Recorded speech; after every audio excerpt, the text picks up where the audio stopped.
We're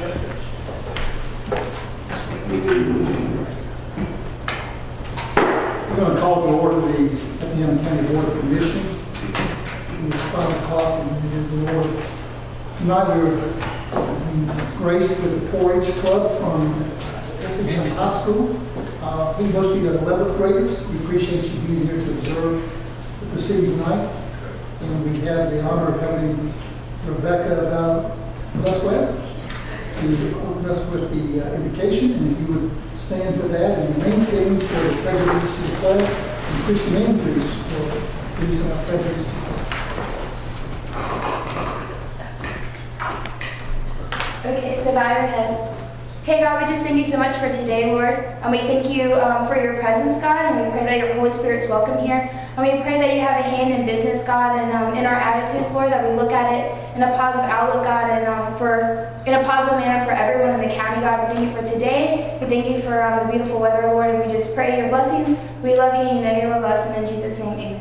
Amen. Amen. Mr. Chairman, you have a representative for your report.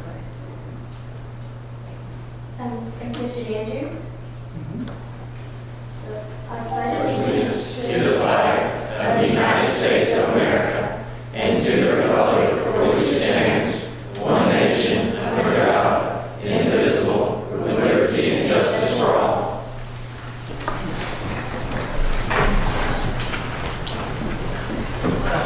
Thank you very much, I appreciate that. I'll invite anyone that wants to take their coats off this evening. We're taking our coats off. It is hotter than normal in here, so feel free to be comfortable if you like to keep it a little bit cooler, even if you are attorneys or finance proceedings. Ask for a motion to approve our agenda tonight. Make a motion to approve it.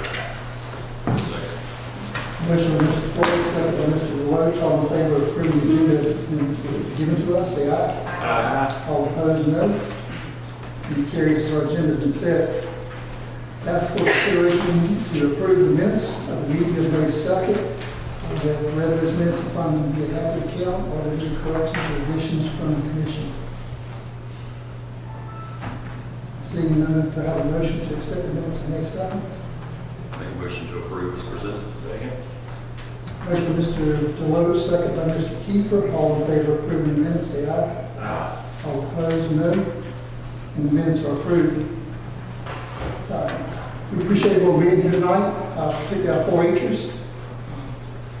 We have, I think, a wonderful board that works well together. I think you're going to get a good example of how government works tonight and how it works in cooperation with one another. Each of these individuals represent a special district. I represent the county at large, and I think you'll find that we'll come together. You're at a very good meeting tonight because it's a budget meeting, so there may be a little bit of contention that comes up, and hopefully you'll see how professionals respond to one another and should respond to one another. Good to have you. With that, we always invite the public to have their comments. We ask you to keep your comments, if you could, to perhaps a couple or 3 minutes so everyone has an opportunity to speak. Always keep them professional, and we will also keep ours professional here as well. Remind you that all the documents for this meeting are on our website or they are in our clerk's office, and we always ask anytime you'd like to view those documents, we're happy for you to do that as well. And with that, we're going to move into our agenda. We have a consent agenda, 4 items. Do I have a motion to accept the items on the consent agenda? Make a motion to approve. Second. Mr. Weber made a motion for the consent agenda. Mr. George has seconded. All in favor, say aye. Aye. All opposed, no.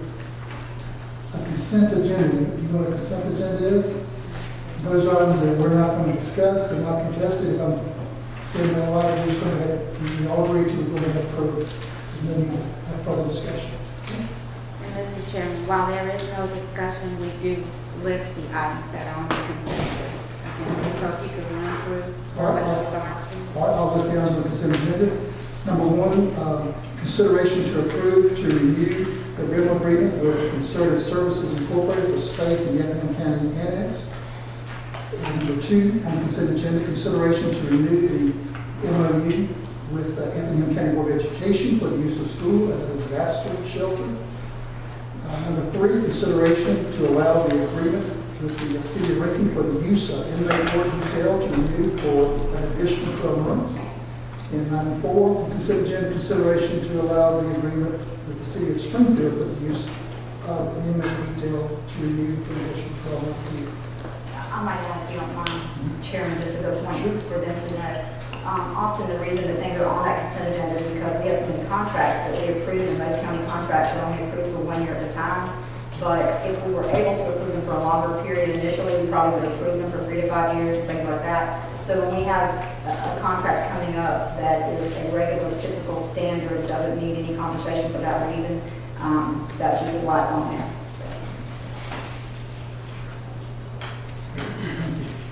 I'll move to our whole business.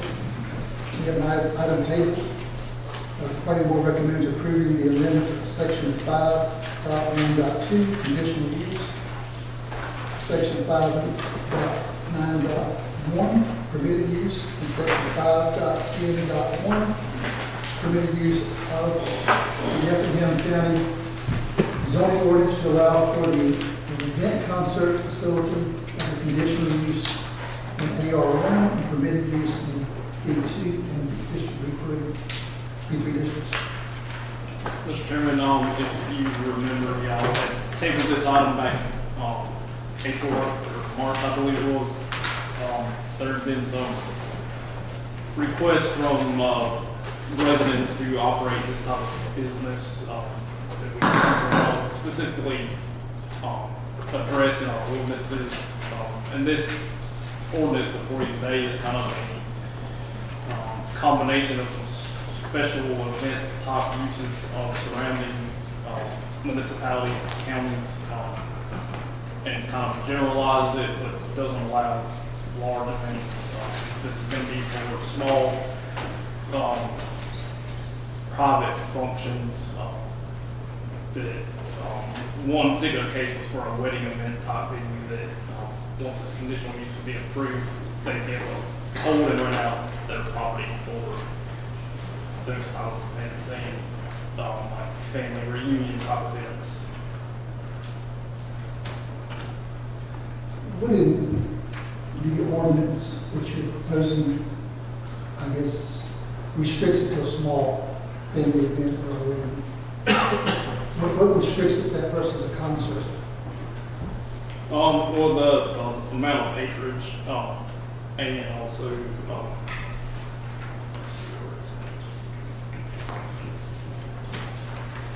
I was a little concerned, I like the conditional use, I wasn't sure about the permitted use. I almost think it might be better because in 5 acres you get a pretty good sized concert. And if it's a permitted use, and correct me if I'm wrong, it might get been put in commission, somebody could be doing it constantly and the neighbors might get a little excited. the permitted use is limited only to our B2 and B3 districts. Anything other than that, conditional use would happen only in A1. But how about the businesses, would they, taking in, and maybe it's fine, I just want to get some input, make sure we'll get things there. If I had a business, even a medical facility in a commercial area, and you had a 5 acre tract next to you that was constantly having loud music, you didn't have to get a conditional use permit, so there was some limitation. I like what I read, I just wasn't sure about the permitted use where we had to say to limit how often those things were done, even in a business district. I mean, we could X that out and make it conditional use across the AR1 and the B2 and B3 districts. That way, the board would always know when that event could potentially take place on Right. that. What would it mean to me, it would allow me if I had that land, to know, hey, it is a conditional use, all I need to do is let the board know, and make sure I have everything in place, so it's not a distraction to the people around us. How about the 5 acres? That's a lot of land. I mean, you can do a lot on an acre of land. I mean, why is the minimum 5 acres? That's a lot of. Well, there's always a problem with it, it's a 1 acre lot, you get some kind of music going. And 3 acres. Well, 5 acres. here's what I understand, and RC correct me wrong, this is if we get a conditional use, 5 acres or more, they know they can do it, as long as they meet certain guidelines and can get permission. 1 acre or more, they can't do it without coming to us, and there's no condition, they have to get permission. So we may allow one event, 5 acres. But 5 acres is a lot of land. but if you had 5 acres in somewhere in the county, you you know that you can have this use, all you gotta do is get a permit. You need to come report it, and make sure the patrol is available, and the police We can available. try, we can always change it. Yeah. In my opinion, I like the condition of this law, too, so people know they can use it for that. But, and this is something, help me out. I'm not sure about just giving them permit, I have to check it, that's what we need to just get a band and about 500 people and have a good time. So everybody, okay, then change that to conditional use, and then Mr. Weber says we'll see that, if the conflicts right, and If they do conditional uses, they're either way. it should be a permit fee when they come to, Either way. There's definitely a $200 conditional use application fee. because we're gonna want to know I wanted to cover if we the need time. additional share, if we need additional poultry, we need. That'll help us have proper control. Okay. So we have a motion to, set the ordinance at 7 conditional use in all 3 other zones. Mr. Chairman, this is a zoning amendment, so it should follow a public hearing procedure, I believe. Oh, I'm sorry. Yeah, any input from the public? Name the 3 zones again. AR1, B2, and B3. Any comments from the public regarding the zone ordinance? Anyone want to speak against? Anyone want to speak for? Or young yes, this is my first time in politics and being a commission chairman, so this board is very gracious to make sure I don't mess up so nothing gets thrown out at the end of the meeting. Okay, are we ready for a vote then? For a motion? I'll make a motion that we approve the zoning change as listed and make it a conditional use in AR1, B2, and B3. Motion by Mrs. Jones, second by Mr. Floyd, all in favor? All opposed, nay? And that carries. And so we move to the second reading, consider to approve the second reading to amend section 5.1.2, conditional uses, section 5.9.1.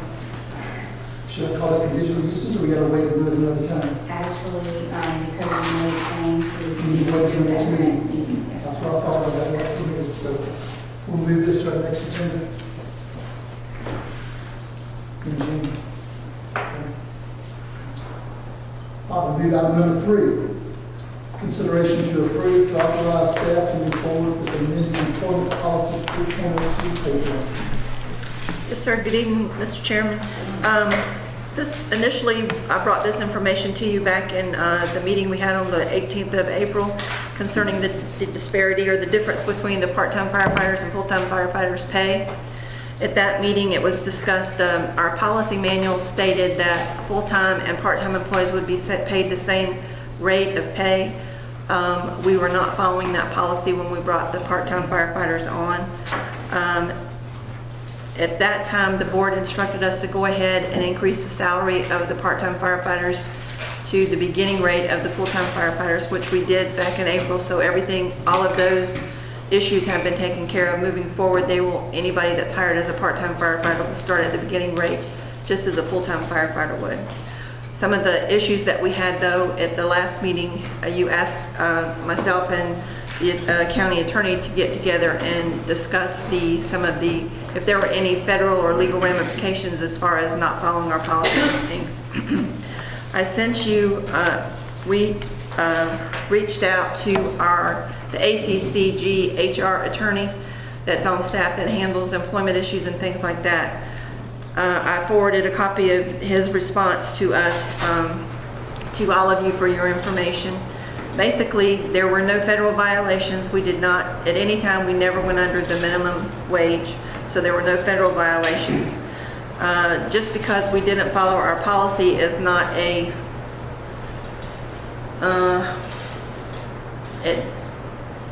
doesn't open us to lawsuits, basically.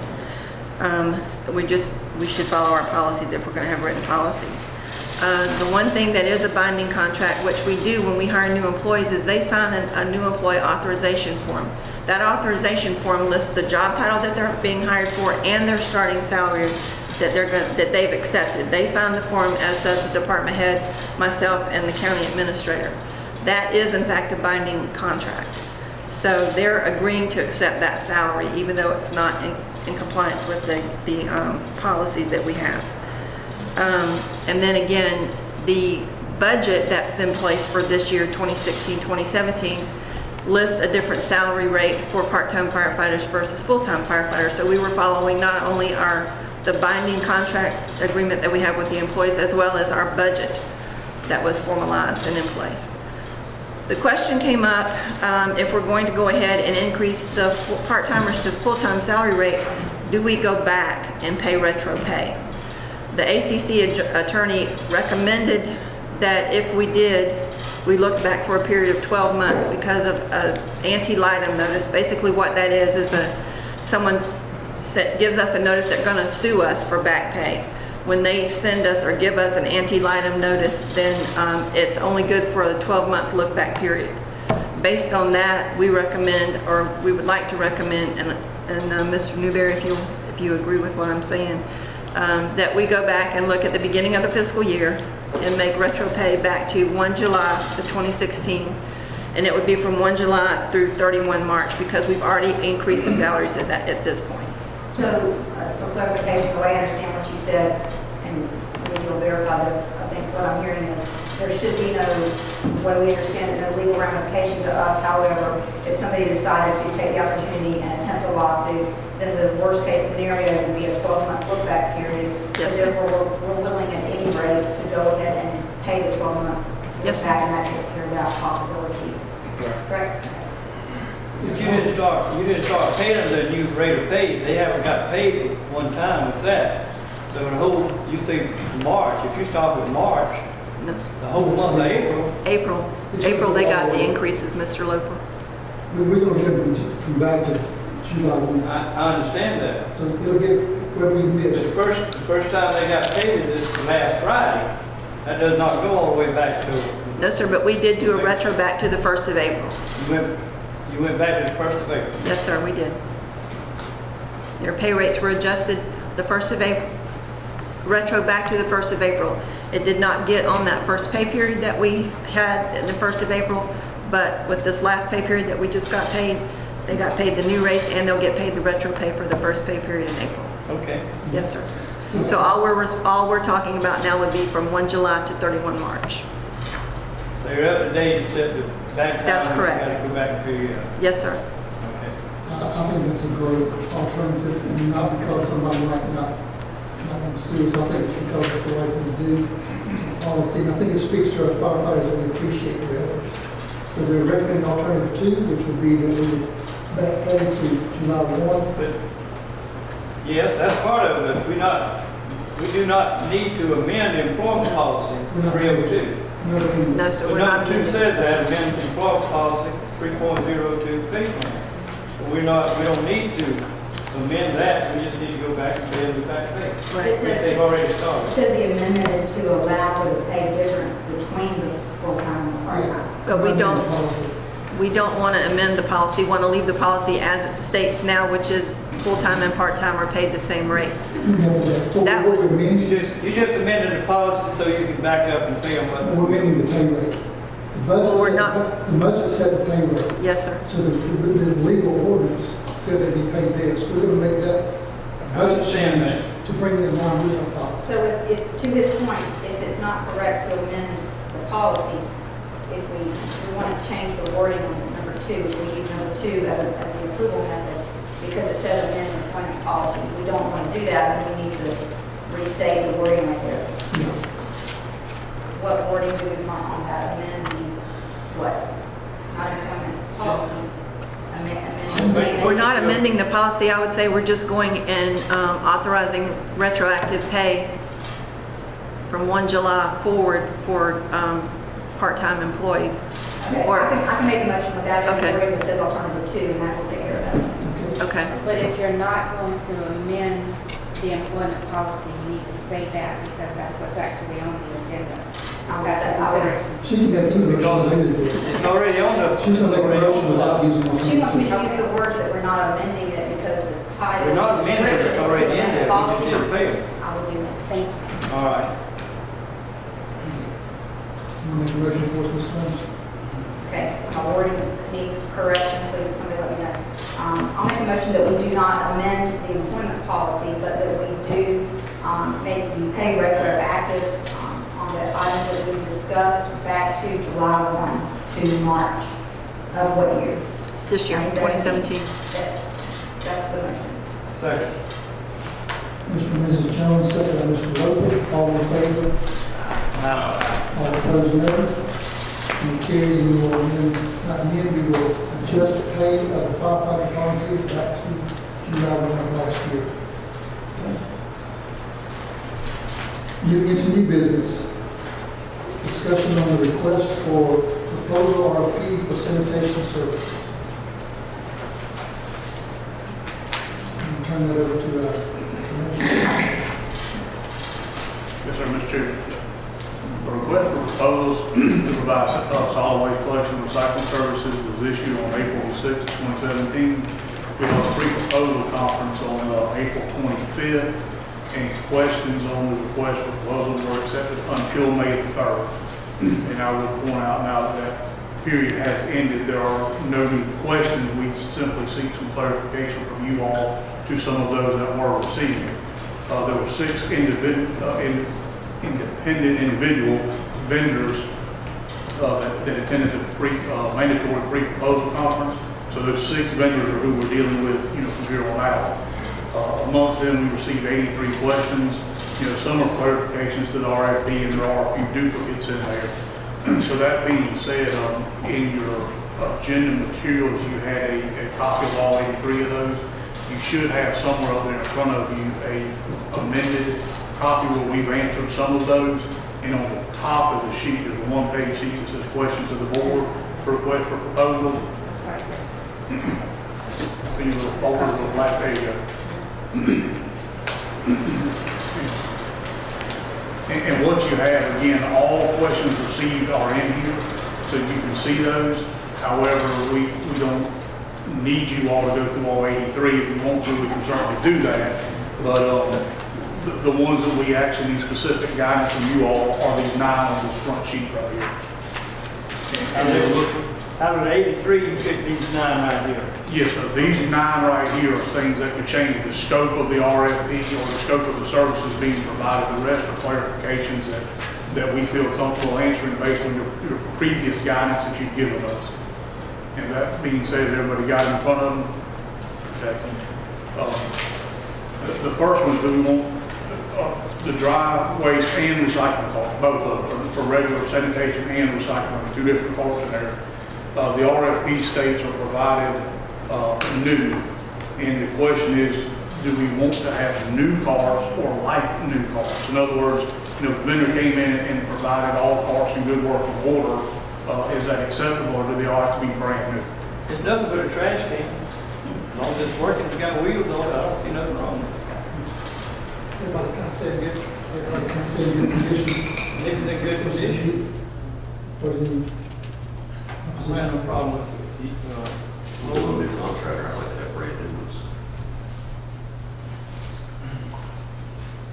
What do you do with the current contractor? We let them pick theirs up and put on new ones out? Oh, that's an option. I think some of these around me are in pretty bad shape. They didn't have wheels on. That would be a good condition. Did you say that you're okay with light new condition? Because that is the way they worded it, I mean, if in truth. I mean, I'm fine with like new, but I mean, I'd rather have new. I mean, just make an even playing field.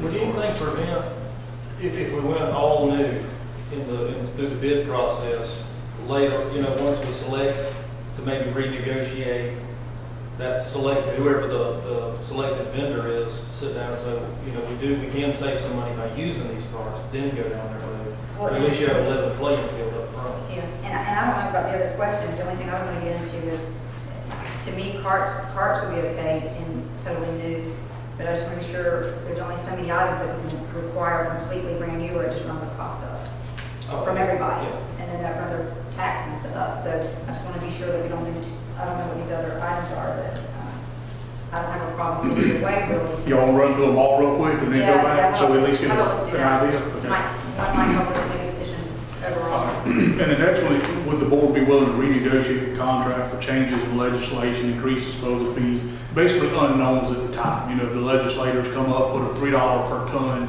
charge on tipping fees, or there was a change in recyclable materials that one glass is one that's being talked about is no longer acceptable, so it has to be pulled out. You know, the question was just, would you be willing to renegotiate for unknowns in the future?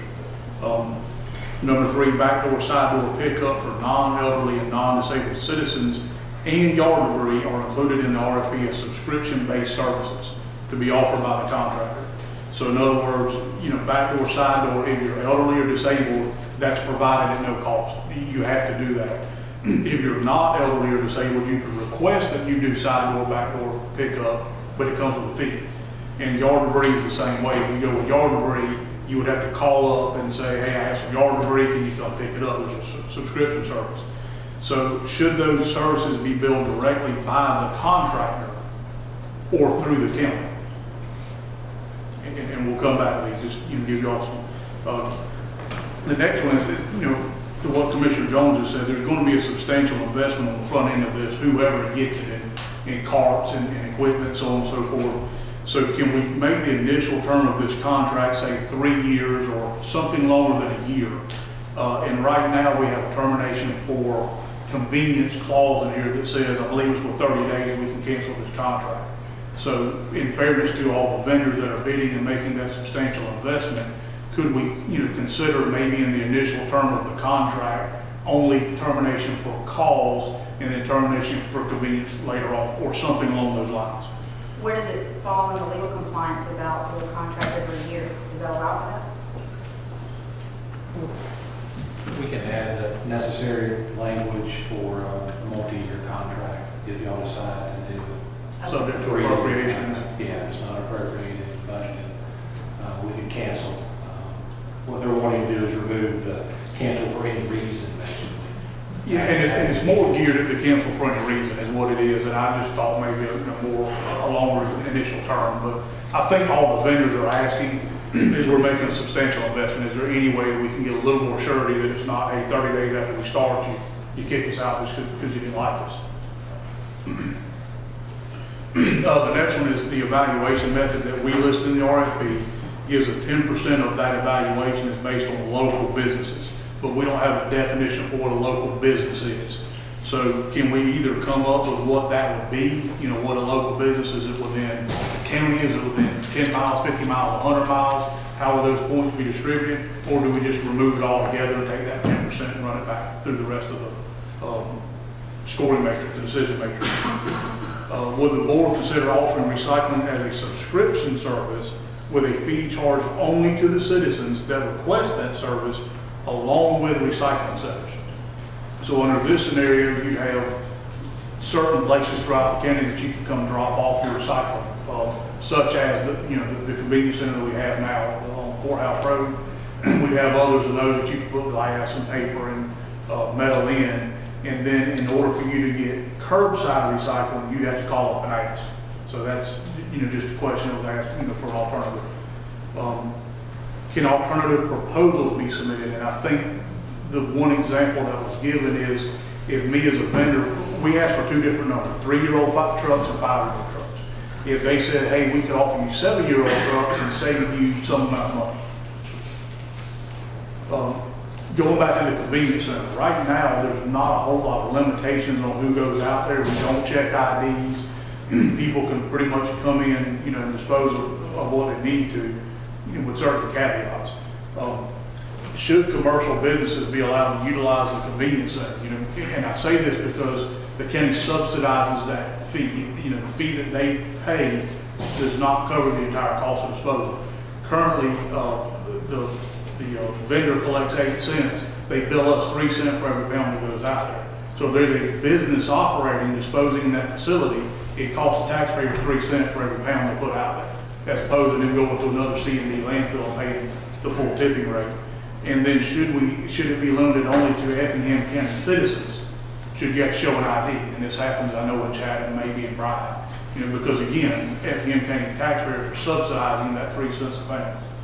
And then can collection begin at 6 a.m. as opposed to 7? And I really only ask that because I don't know if somebody called and say, I got this trash truck in my yard at 6 a.m. So those are the questions, and now we can go back and kind of delve into. Have they requested 6 a.m. or did you say that was you? No, ma'am. I've been about 2 days, somebody did request the ability to begin at 6 a.m. One of the vendors? Yes, ma'am, rather than 7. All right, any thoughts? At 6 a.m., I don't know how critical that is, but that may not make some, that's the kind of thing we get complaints about. Yes, ma'am, that was my fault. I mean, you can simply say, no, I'm not trying to make this light or anything, but, you know, these are just questions that were asked, so we're We're trying good to. at that. So, however y'all want to go through this, you want to go one by one or just tackle them or whatever y'all want to do, or Mr. Jackson, have the answer.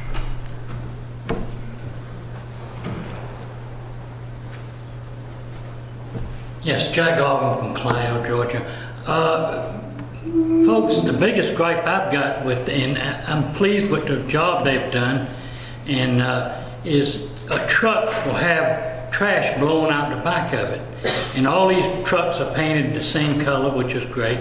We need a number, at least a 2 to 3 inch number, where we can identify a truck, or if you have problems with them, and we can call y'all and let you know about this. But that's my big gripe.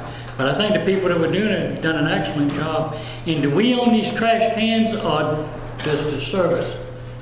The vendor. The vendor? The vendor? Okay. Yes, we do not. Thank you.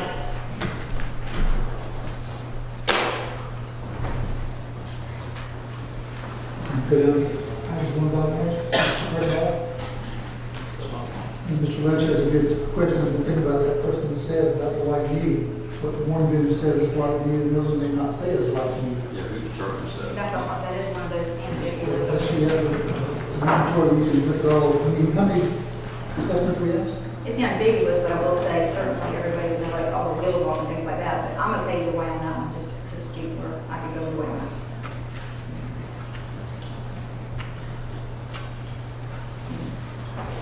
My only concern with that is making sure that all vendors have an equal opportunity. So that's my only concern. I was just saying, like, a brand new, it's level playing field. There's no issue of who determines We do it, what's like we can. Typically, can give the contract for 3 years. if we do the contract for 3 years, then we could go ahead and tell them they have to have new products. Allows it to recoup their costs. So that would depend on if we do it in 3 years. They're going to recoup their costs whether they do it in 1 year or 3 years. You know, That's true. Might be Taxpayer. better for our taxpayers than what 3 years. 1 year or 3 years. I mean, it was 3 years. No, I got it. No, we don't have a 3 year agree as well. As long as we can do it. Well, if we listen to what Commissioner Kiefer was saying, if we stay with the new, once you pick a vendor, you could look at possibly how you can negotiate down what you do. I think that's a legal process, and it's very, once you have a vendor, look at the bid and see how you can. So now, Yeah, I can see both sides of that, and everyone said, well, I didn't know that was gonna be an option. I quoted you all new, and now, we're renegotiating. So as long as everyone knows that, that's a possibility, it's fine. I like that, I guess. Play around, figure it out. Level ground and come back. So that's item 1, 4, and 9 that we discussed. How about number 2? Any issue with if legislators put some additional fees on? Something beyond their control? Different state. We can put wording in the contract that just says if legislation makes any type of policy that would create a change and we have the opportunity to renegotiate, we can have the attorney stab that in, correct? Okay. Yep. And then number three, if I understand, it, try to repeat what you said, basically in a nutshell, if there's additional service beyond what we offer, like pick up at the back door. Services that don't apply universally to everybody, yes, or one that you have Instead to of us subscribe doing to. it, particularly if the House bill, the Senate approves next year, we can't put it on a tax bill, we may be providing services we can't even collect for. So what they're saying is, that then bill is additional services they will provide. Correct. Yeah, such as backdoor, and it could be argued that I'm probably disabled, but at least, physically not fit. But anyhow, if I were to say I want my trash picked up at the side door, it's going to cost me an extra $10 a month to do that. Why wouldn't I just pay the vendor directly rather than the county getting involved, because it's my choice? So we can say that the contract would provide that they can bill the residents directly for optional services.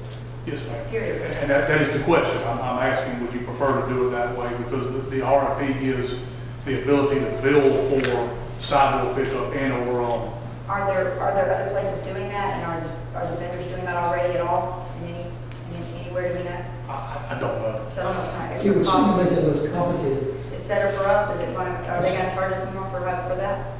I'm just wondering, I'm wondering how much we're running our cost up.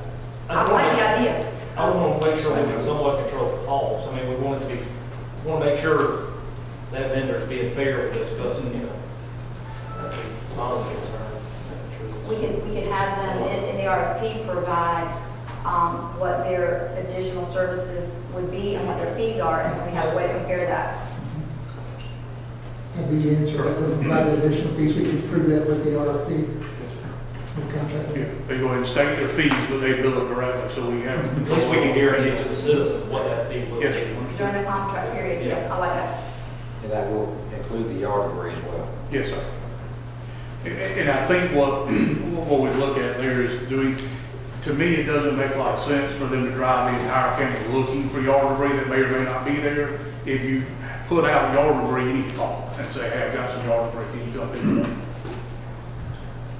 Does this contract allow if residents bag their yard debris to place it in the current containers, and recycle, obviously? We did negotiate that in the city here, and they allow that, as long as it's bagged, placed in the trash can. Don't know. I'd have to dig, because there's a little bit of difference in definitions of the words and stuff. I'd have to look to Is it give too you that. late to add that to this? It's not, I mean, Joy, we're still see, here. that added to it, it was huge for the residents, that they were willing to put their leaves in the bag, of course, it's running, we got rid of some fires, and what happened as well too. As long as they're in the bag, not just loose, it's going up and it flies everywhere. You put them in the bag, and they can put them in as long as they leave the case. I thought it was a great service for the residents to be able to do that, clean their leaves up, that whole run. Would you like to see that in the rules as well? Or is it me?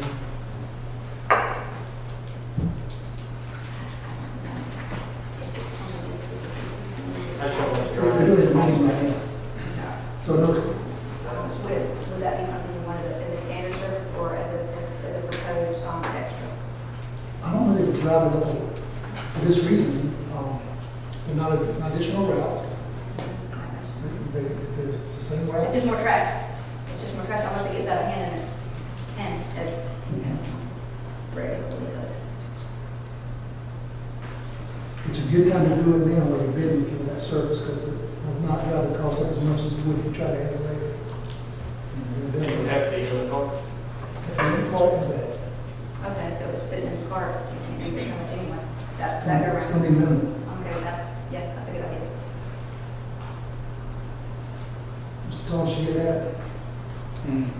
You'd like that to be part of it?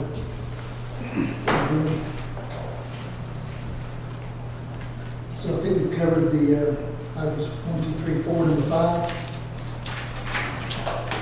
I don't even know what that is. I don't know what that, I didn't follow that. Evaluation method listed in the RFP awards 10% for local businesses. What does that mean? Yeah. Hang on real quick. Number 2 was, what was the answer to number 2? Yes? Yes, that's what I heard, yes. Additional services, We basically bill. said that we put that in the wording in the contract to allow for that. Yes, ma'am. Okay.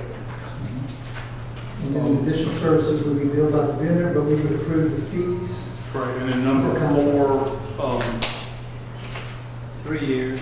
3 years. 3 years with only termination for cause in the first. Termination for cause. But I want to qualify that. Does that mean, Lee, that we still have to, like, approve it by consent agenda yearly or not? Do we have the legal ability? Sometimes we do not have the legal ability to put 3 years and then have no vote once a year.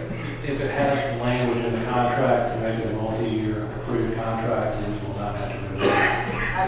Okay, so, thank you. Doesn't it read something like it would be renewed if the commission appropriates the funding for it?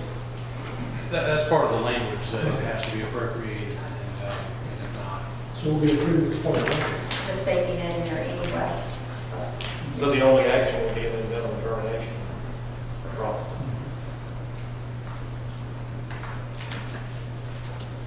Okay, so you explain to us this evaluation method listed in RFP award 10% for local businesses.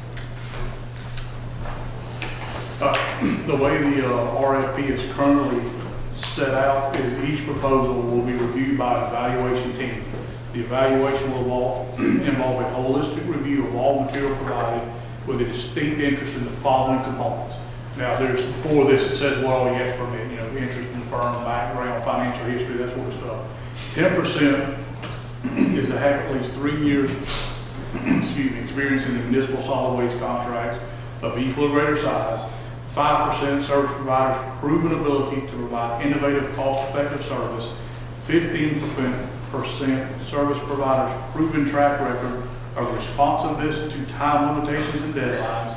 25% the service providers' proven track record of quality and performance. Service providers' capacity to perform. 35% their fee, their cost proposal, and 10% local business. So when you look at which ones have 3 years of experience in the solid waste, if they all have it, they all get 10 basically out of that. The proven track record, you take the cost proposal, go from highest to lowest, and give each one a different percentage. And what that does is the lowest cost isn't necessarily the vendor that you pick, because they may have the lowest cost but have never done a municipal contract, have a terrible record for timeliness. I don't know that any of these vendors do, but it gives you the ability to say, just because you're lowest, you may not be the best fit for the county. And 10% of that is weighted on the fact of you being a local business with no definition of what a local business is. So we can either define local business in how we'll score, or we just take that 10% out and add it somewhere else back in this matrix. So this is just a score to come up with the most responsive bidder, not necessarily the lowest bidder. Correct. And one of those items is local business, and they know how to define that. Correct. 35% of the total evaluation is based on cost. The other 65% is based on those other things that we talked about. So the question, we can either define local business, say within 10 miles of Effingham, you get 10, within 50, or just throw it out. I'm not sure, none of these are from our county. I'm not sure we want to even have it in there unless you have a reason. It gives us the most responsive, the lowest price. I would suggest we remove it. Yeah, I don't think we have any from, like, one from Savannah, one from Charleston, one from, Greenville, Mississippi. As long as they're responsive to the needs. Correct. So we kind of agree to stay with local business out since we're not a local provider of this service. Yeah. Do you have a preference where that 10% goes back, or do you want us to just stick it in there? I mean, would you, on experience, and I think they're all going to have 3 years of experience, their quality of performance, maybe, service providers' capacity to perform, and I hear, put that 10% back in the cost scenario. in cost. Okay, that's So, okay. okay, let's do the material package, then we're going to look at the other services as well. Okay? Okay? So put that 10% back into the cost. Number 6, these are recycling subscription fees with charge only to citizens that choose recycle. I thought part of the issue is that when we took it on, and I wasn't here at the decision made, that they were requiring that providers, because if becomes very cost prohibitive if you only have one provider that has it in the area of a 3-mile area. Yeah, I think it would, and not only that, but you're pulling it back from people that have a service now. To Again, me, so this would really drive the cost up for those who stay in this. People quit recycling. They're quit recycling, and you drive the cost up. If they got 500 people that choose recycling, and now they don't have the money to make it up, they make it up in the rate.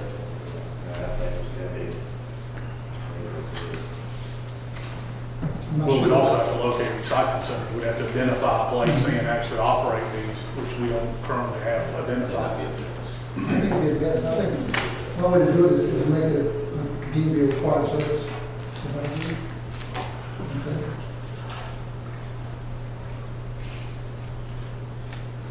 Can alternate proposals be submitted? What kind of trouble we get in there if somebody makes an alternate proposal that we like?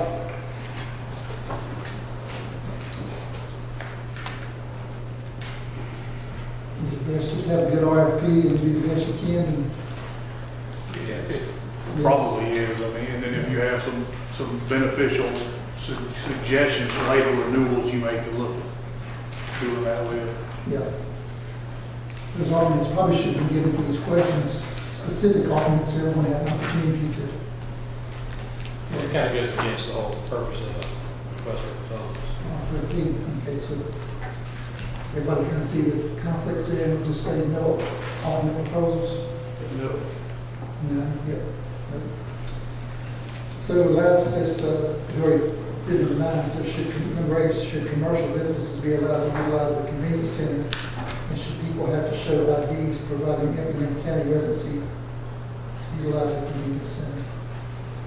It's almost two different questions. It is, and honestly, this doesn't have as much to do with the RFP. It's just a question that I sort of had going over this, that the citizens of Effingham are subsidizing every single pound that goes in there. So why would we, should we let citizens of another county come in and dump their stuff in our businesses?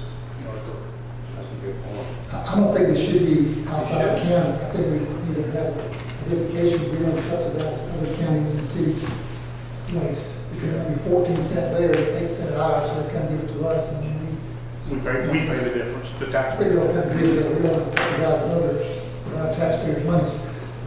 But why would we not allow our commercial businesses to, is there a reason, I don't know. The only reason that I say is we're not charging the full amount to dispose of that, where they see in the landfill wood, they have the option of going to. And I'm thinking tree trimmers, or, you know, a lot of it, if they, you know, dump stuff in there, we do not have the mechanism to deal with that. We don't have it in our landfill, we can't leave it on that facility. We then have to package it up and send it to a landfill the same way they would, and we're paying that difference in the tipping fees rather than them just hauling it directly there.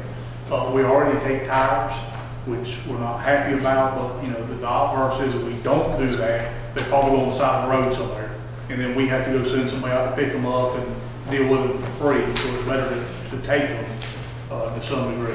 Should we think about, because it's not part of this contract, I don't assume it's not. It's really not. But should we consider a commercial rate versus a residential rate? You could certainly do that too, in your scheduled fees, have two different rates. So this is something like considering that they really impact this question for tonight. Agree? I'm not looking at. Yeah, really the only thing, if it even affected the RFP, would be in it to say you need to get an ID from whoever comes in there, if you want to go that way. But it really doesn't affect it tremendously unless there's a large volume coming out of their count on the tonnage coming in, because they're, you know, basically bid on historical tonnages.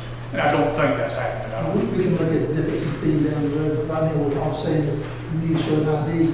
Are we not going to permit any dumping in, even if they have a higher fee from outside the county? Is that right? Who says that outside the county fee? Because someone, the business was doing work within our county, and they want to say that fuel going to there, that we could have a commercial rate. So I guess that's still something we can look at right now, but we would request a ID, and how we build that, we can decide that maybe in the future. Okay? So you are going to request an ID for that in the future, we'll look at fee you might charge to allow this is not have a truck like 30 miles per hour.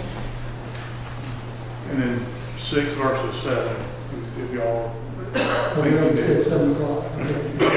Gotcha. Wouldn't change that. Okay. We like to see them more, we won't get people calling us. Understood. Why is the trash truck out here? I think we need to stick to that. I'd say 7 o'clock. Pretty sure my recycling guy comes at 5 a.m., but I can't prove it.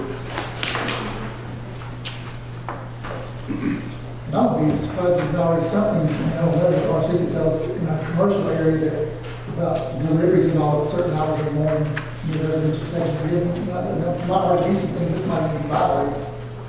I don't believe we have anything on Okay. possibly a noise ordinance violation. Okay. That is something that I've gotten some pretty strong complaints about, but Deliveries coming with beep, beep. saying there's somebody out there drinking one and leaving. Yeah, absolutely. All right, is there anything we need to do other than answer these questions for tonight? No, sir, that's it. I mean, again, there's several more. You're welcome to go over every single one tonight, but these are the only ones that we needed your input on. From that, we can put out the rest. Unless anyone wants to do the other items, maybe we want to agenda. And we do that planning board, I think, at 6, and it's 5 till now. You don't think we can handle the budget presentation in 5 minutes? Oh, I can do it. Why don't we take a quick bathroom break, we have 5 minutes, and we'll come back to the planning.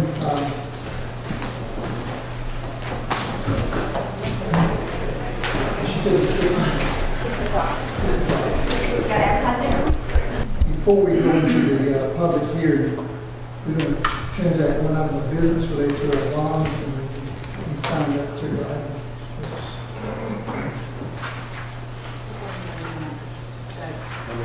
Yeah, a bond purchase of travel. What item is that? Number 3, it is.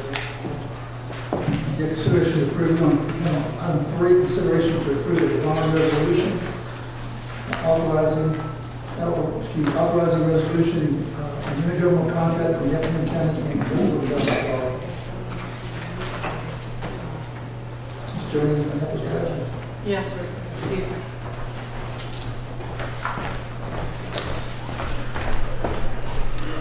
Good evening. As the board is aware, we have requested to refinance our water and sewer debt. That would include 5 loans currently, 4 that are in repayment, and 1 is open. In doing this, we believe this will also allow us to extend some additional infrastructure that is necessary. We have with us tonight Trey Monroe, who is with Stifel. He is the lead person on doing the refinancing, along with our bond attorney, John Pinnell. And in going through that since the time at this point, I'll let the 2 of them go through it with you as far as the details.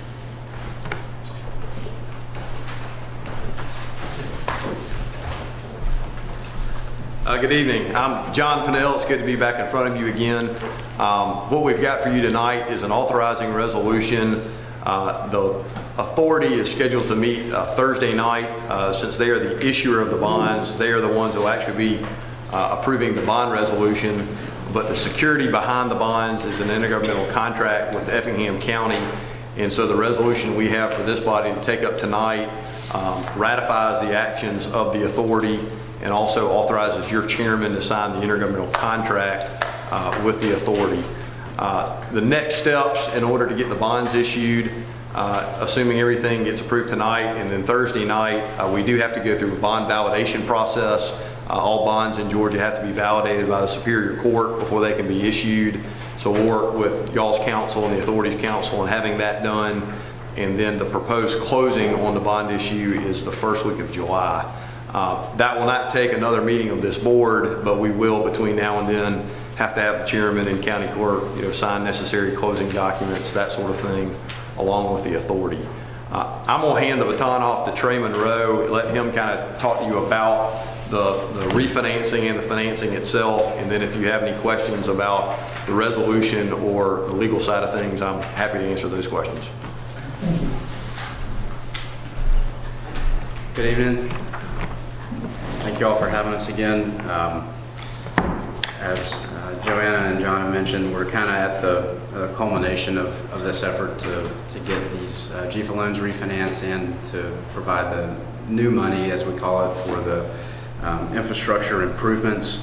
I think you all should have in your packet a synopsis of the financing, as well as an analysis that shows the cost of the two best options that we identified relative to each other and as it compares to the existing status of those existing loans.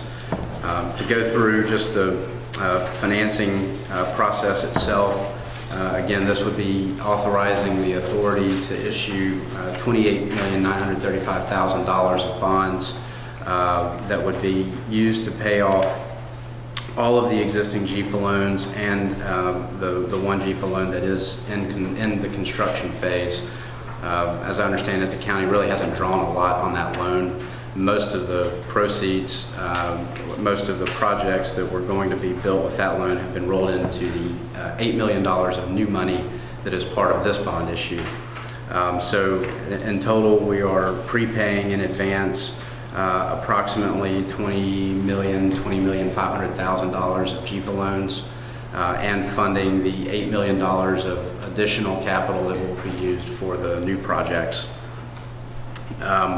The terms of the bond, the rate on the bond will be fixed at 2.79% for the first 15 years of the bond, and years 16 through 19 will be at an adjustable rate equal to 70% of the then prevailing prime as it's published in the Wall Street Journal.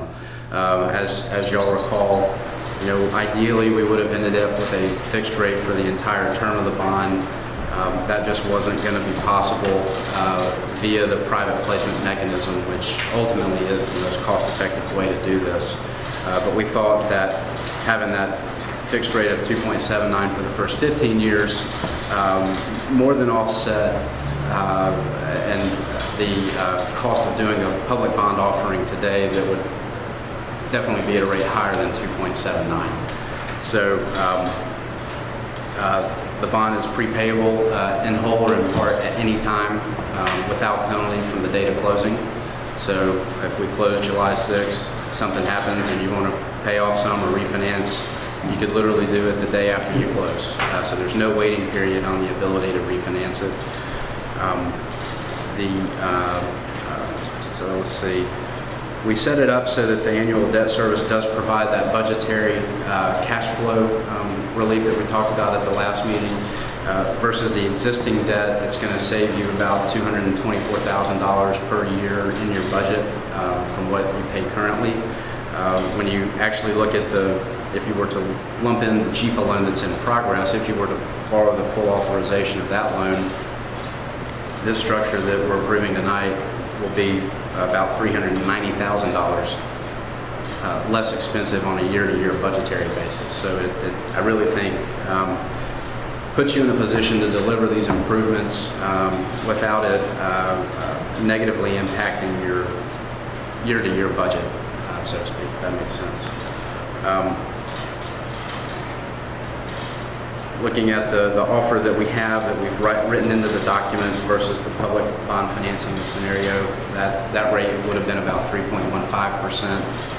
We would not have been able to lock that rate probably for another month and a half, whereas if the board approves this resolution tonight, that 2.79% will not change. That will be the rate on the bond, provided we can close by that first week of July, which we should have no problem doing.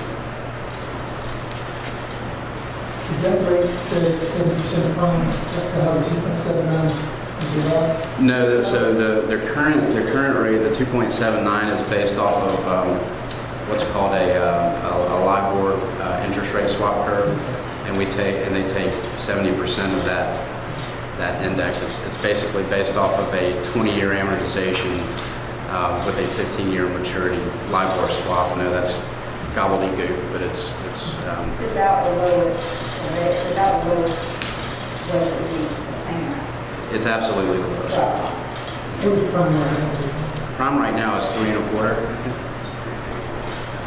Yeah, we did mention that. Yeah, it is All of our existing loans higher than the 2.79. We have different rates on different ones, I think like one or two is like 3 point something, one's 4 point something, I believe. So that's where we're getting into that savings, Correct. savings some per month and per year in the long run. Yeah, that 20 million of existing GFA debt is outstanding at an average cost of about, I think it's about 3.25% or 3.39%. So you're knocking off about half a point on the Fixed rate of 3%, that's really good. Absolutely. Yeah. So if we're, prime right now, Mr. Chairman, is 3.25. Even, we do have a cap on that. So when you get, if this ever made it to year 15, After the 15. the rate, Things will happen between now and the 15 years. Yeah. So that's- If that problem was the same in 15, you have a lower rate. you would, yeah. 2.25. So as it stands today, if you kept to the 2.79% rate for the full 19 years, this would result in you paying almost $3 million less in debt service over time versus the public bond offering alternative. Trey, honestly, I mean, you could probably talk for a long time, but when you get right down to it, to be able to borrow at an interest rate lower than prime and keep it locked and guaranteed for 15 years and obtain additional money at a lower monthly cost and a lower yearly cost to do some other projects that are going to bring income into the county. If you do the math on it, it's a financial, how do you not make that decision? I think so. It's a smart thing. It looks good all the way around. Two things I want to qualify our question, just to be sure I understand. Sure. And this may be for finance, just in case. It does state about that when the money going for the newer projects. Some of the money is designated to also repairs, I think, or not.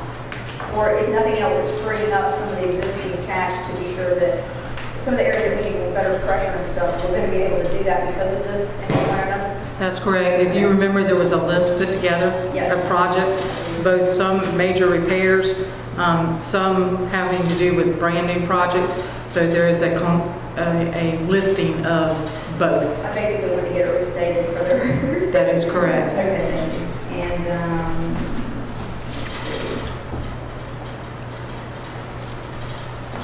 I think that's it. And any other questions? I'd be happy to answer. I'm sorry. So has this savings would then take effect on what day for us? And have we figured that savings into our budgetary numbers that's coming up in a few minutes? We have not figured them into our budgetary figures in water and sewer. However, the only difference will really be is the fact we will not have to transfer as much from the special tax districts. That's the only difference when we lower that. The savings is in the special tax district. Correct. Is not having to use those transfers. It'll equate to a reduction from those transfers. Yes. It's still a beneficial point to know. That is correct. Thank you. Yeah, this will take effect immediately in July, so it would be effective for your fiscal year that's Awesome. coming up. Any other discussion? Any questions?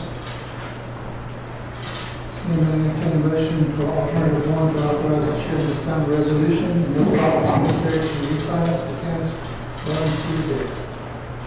Make a motion to approve alternative one. I'll second. Motion by Mr. Deloach. And no one who had a second. Mrs. Jones had a second. All in favor, say aye. Aye. All opposed, no. And so we will move forward. Thank you very much. Thank you. Thank you. We are going to move into our public hearing that's scheduled for 6 o'clock. Before we do that, Mr. Rich has a request for us. Yeah, I'd like to move the item, the second item, Tracy Hart to the end of the planning board session. I apologize. We got some more folks that are going to be coming. I told them 7 o'clock. I was wrong at the last meeting and it changed to 6. But we just moved that to the end and I should give everybody time. So item 3 and 4 will move to. Yeah, item 3 and 4 move to the end. And we'll probably be at 7 o'clock. I think we get there. I think. Yeah. Is that what we're doing? So we'll move into our planning board session. I assume our clerk, everything is advertised correctly and ready to report. Item number 1, the planning board public hearing. The planning board recommends the approving an application by Laurel Hill Incorporated to rezone 1.35 acres from PD to PD with changes in use from multifamily to single-family located at Conway Road and Highway 30, and map number 352L, parcel 1J in the first district. Mr. Chairman, Laurel Hill Incorporated, wishing to amend the PD documentation, which is currently listed as a multi-family use in the PD documentation and master plan. Mr. House is wishing. Speak a little more than my hand here. Mr. House is wishing to change a portion of this 3.23 acre tract to single family. The lots here along, or the area that has frontage on Queen Street. He would like to put some single family homes there with the remaining acreage to stay multi-family. Staff and planning board recommend approval. She qualified for me what we discussed, so that just everybody's aware. Mr. Hauser on the break did mention to me that he was questioning whether it should actually come before a zoning, and we talked about something that we ran across recently about the way that it's worded. Speak that, you know. Our PD ordinance allows changes to the approved PD documentation. Our ordinance lists a substantial change and a minor change.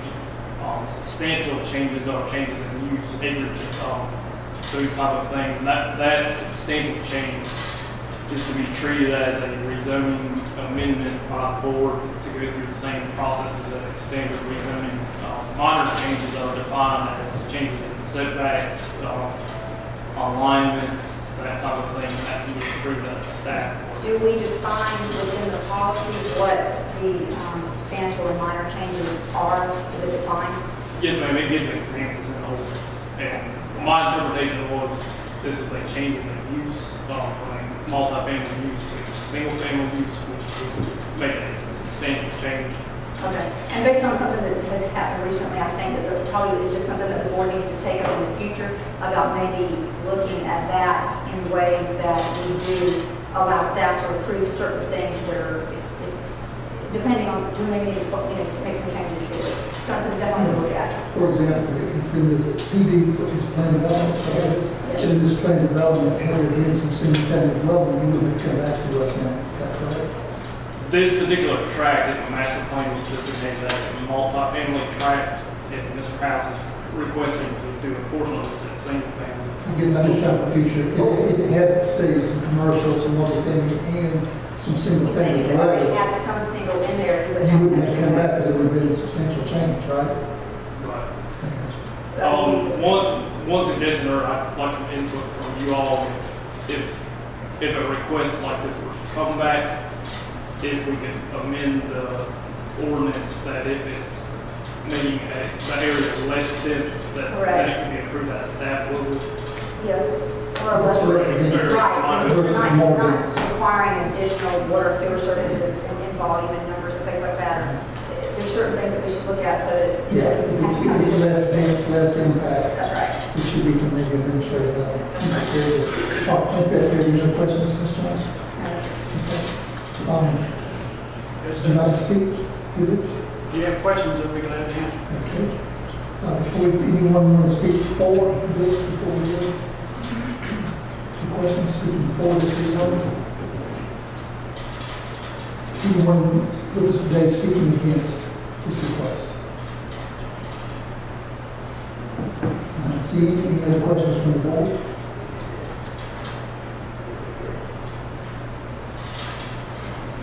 Entertained motion to approve the rezone.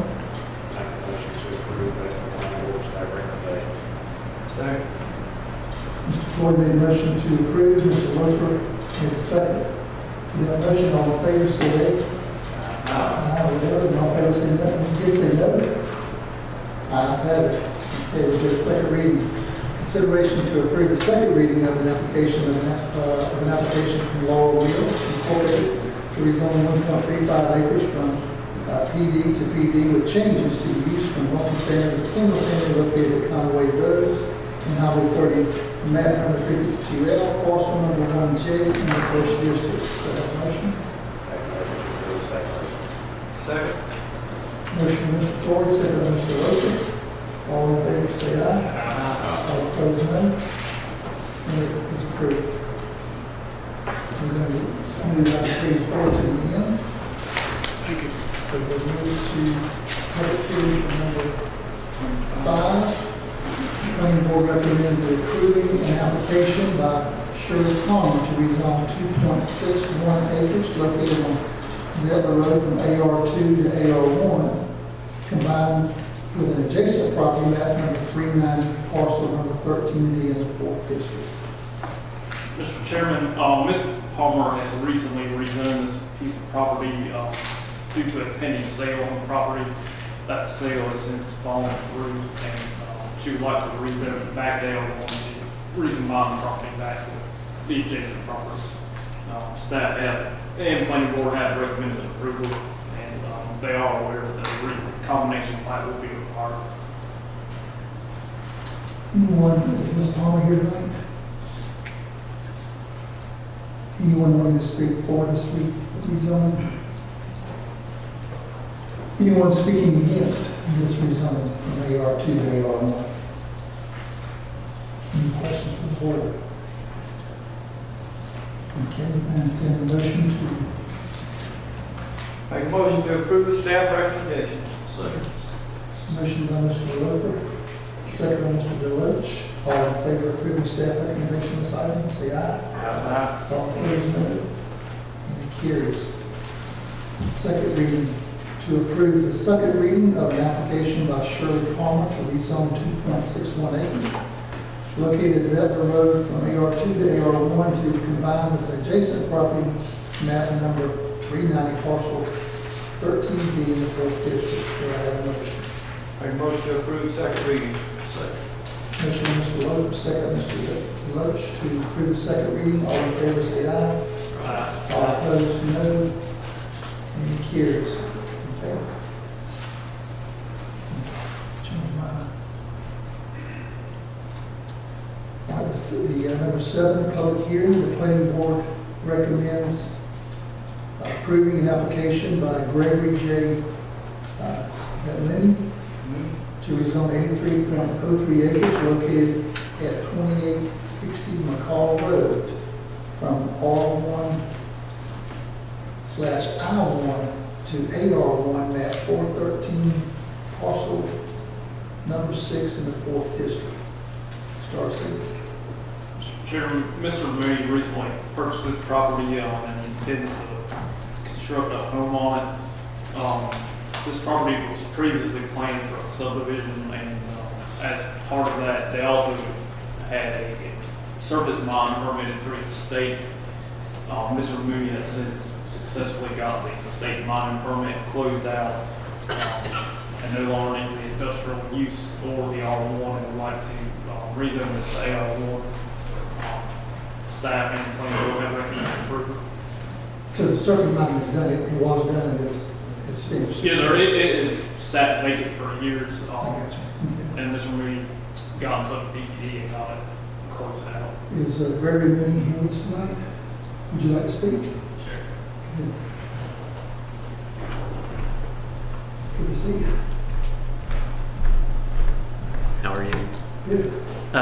We had purchased the property. You would just, I see, we just state your name and where you Okay, live. it's Gregory Mooney. And where do you live? Currently in Rincon and Silverwood Plantation. And we had purchased this property. We had moved to town, I guess, back in July of last year. And we came from a rural community, and my wife and I both wanted some land, so we finally purchased the property out there. And it was zoned, I guess, residential and industrial, but we don't have any need for an industrial. So I had closed out the mining permit. It actually, the state didn't even know it was still an active mine when we had kind of took on this project. And we're just looking at building a house and maybe like an in-law suite and a barn. We have a bunch of horses. And so we'd like to clean it back up and make it a home. Sounds good, you're not too far from me. Oh, really? Okay. Okay. Pretty much neighbors. Okay. Anyone else would like to speak? Any questions from this committee last year? Anyone from the audience would like to speak for this rezoning? Anyone from the audience that'd like to speak against this rezoning? Didn't see why they would. Okay. All right, seeing none, any questions from the board? Make a motion to approve, staff recommendations. Second. Motion by Mr. Luther to approve staff's recommendations, and a second by Mr. Deloach. All in favor, say aye. Uh, All opposed, no. Thank you, sir. We'll have Thank you. second reading now. Thank you. So the second reading, item number 8, consideration to approve second reading of an application by Gregory J. Mooney to rezone 83.03 acres located at 2860 McCall Road from R1/I1 to R1 map 413 parcel number 6 in the 4th district. Do I have a motion? Make a motion to approve second reading. Second. Motion by Mr. Roper, second by Mr. Deloach. All in favor of the second reading, say aye. All opposed, no. And it carries. We move to public hearing number 9. The planning board recommends approving the application by Rinku, did I pronounce that correctly, Investment LLC to rezone 7.03 acres located at the intersection of Old Augusta Road South and Fort Howard Road from PD/AR1 to B3, map 475, parcel 58, 58B, 02, and 59 in the 5th district. Mr. Darcy. Mr. Chairman, Rinku Investments, I believe, is under contract for 7 acres on this piece of property. It actually is 3 separate parcels, a portion of 3 separate parcels. They'd like to build a gas station, truck stop, possibly a strip mall on the 7 acres at some time in the future. They have been in talks with our engineering staff as far as access, and they're aware of the pending changes to that intersection, and are aware that they're within Ringo's water and sewer service delivery area. With all that being said, staff and the planning board have recommended approval. I'm assuming you put an arrow on the property by the, That's kind of area. it's those 2 tracks together. Yes, sir. These 2 tracks, 59 and 58 DO2, and then a portion. Portion of that track there. Okay, is, you went from Rinku Investment LLC, remember? You come and give us your name where you live? My name is Justin Patel. I live in Lincoln, and I'm here to answer any questions if anyone has. Any questions from anyone on the board?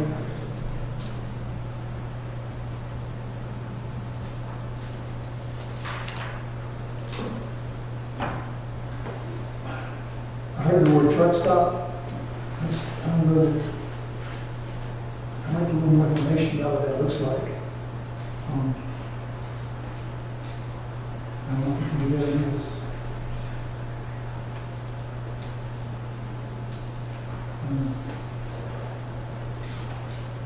More than any concerns or issues, that's when we're going to trucks parked, because they go through there all the time, anyway.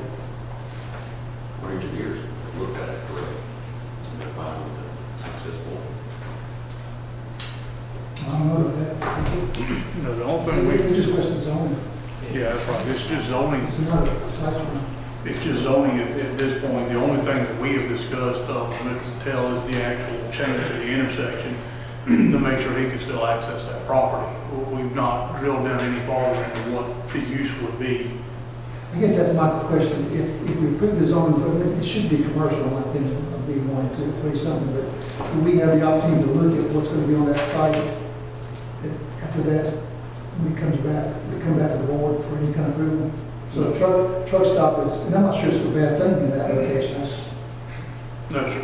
If it's an allowed use within that zoning, the site plans do not come back to the board. They're approved administratively. And I don't know if I have an issue for it, I just, do that truck stop, just wondered. So allowed use. You can choose to rezone, yeah. Yes. So anyone else speaking forward? This is conference forward at this time. Mr. Jackie, you want to speak forward this summer? Yeah, no, I'd like that. How about deceleration lanes and all that? Would that would be later? Yes, sir, that will come to development stage. Yeah. Yeah, I'm sure they'll do it safely if for reason the night. DOT will control that too as well. That's where that protection comes in. Okay. Anyone else want to speak forward? If not, anyone want to speak against this rezoning? Okay, I don't see anyone wanting to speak against. Any other questions, discussions from the board? If not, I entertain a motion to approve the zoning board's recommendation. Make a motion to approve planning board recommendation. Second. Okay, motion by Mr. Kiefer, second by Mr. Loper to approve planning board recommendation for the rezoning. All in favor say aye. Aye. All opposed, no. And it carries. Thank you, Mr. Thank you. Taylor.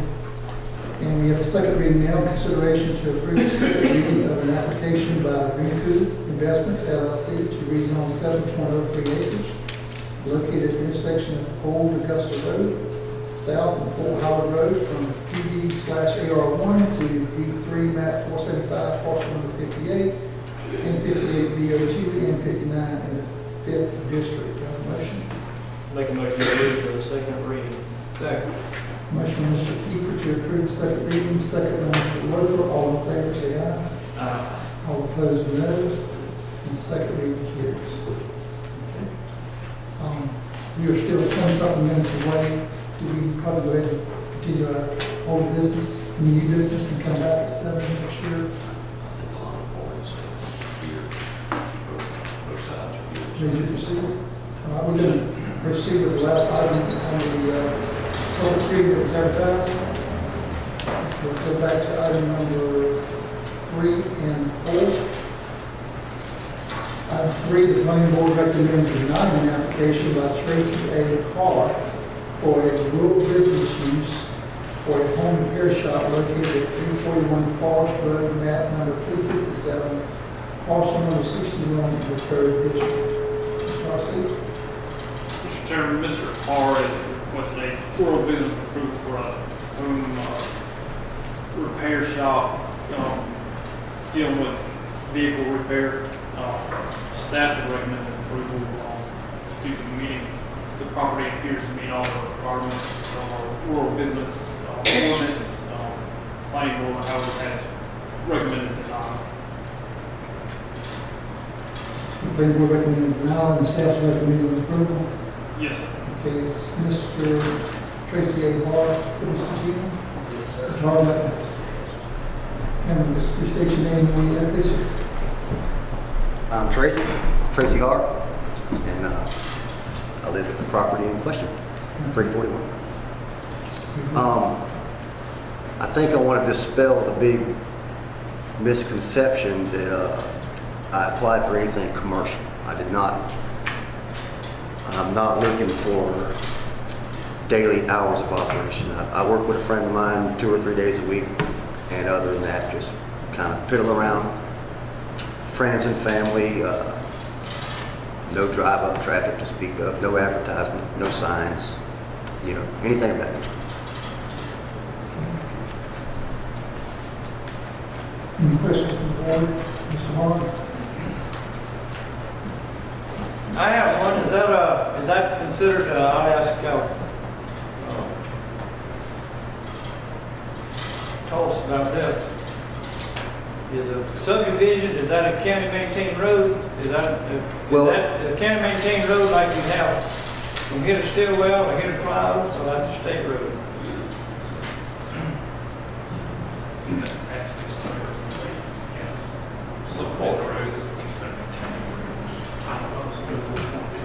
I mean, it's maintained. The county maintains the road. Huh? The county maintains the road within that subdivision.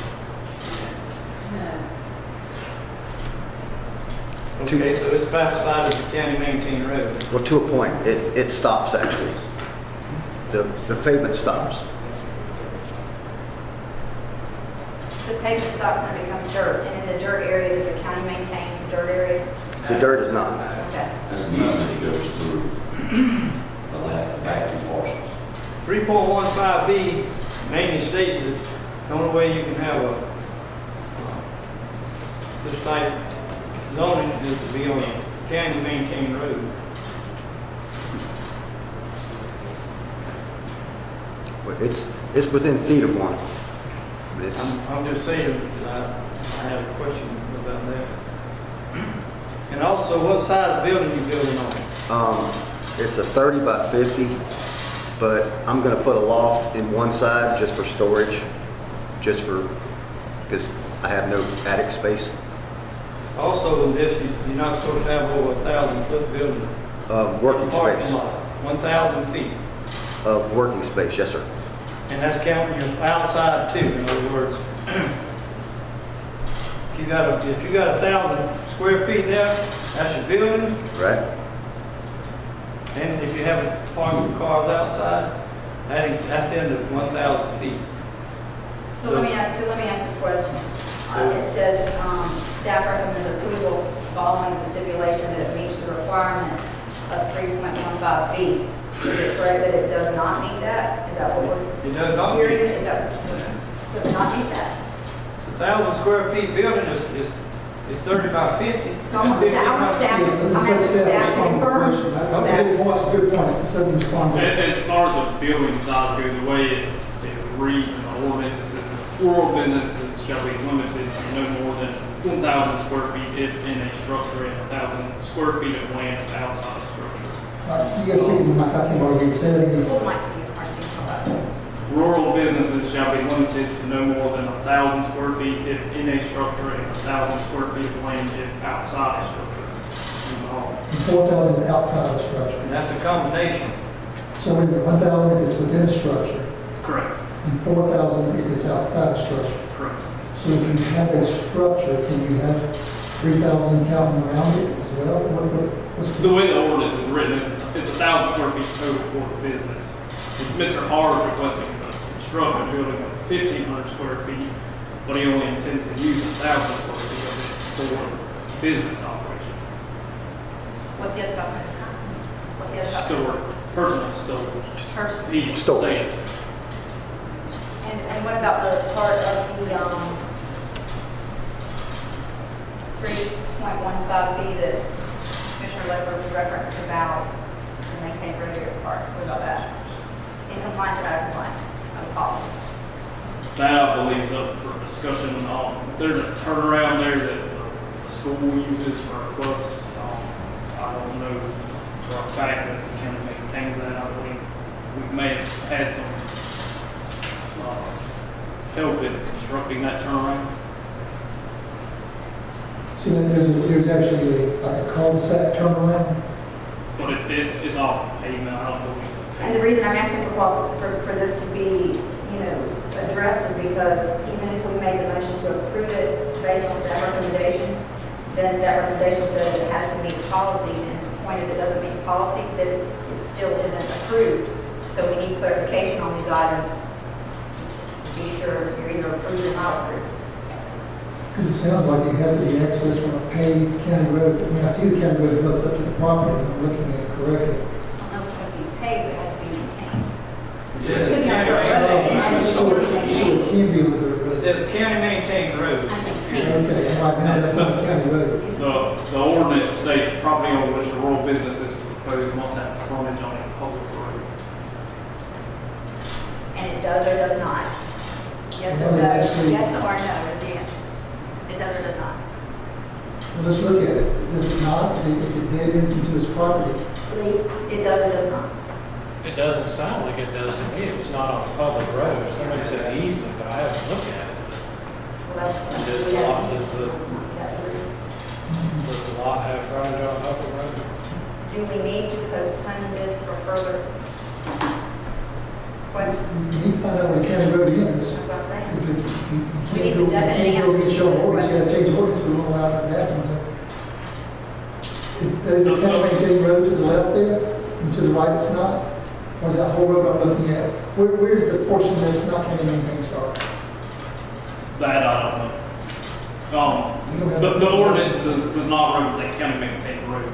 The ordinance states property on which the rural business is proposed must have frontage on a public road. So where's the public road again? Right. Which area where the public road is? Mine, it says county maintained road.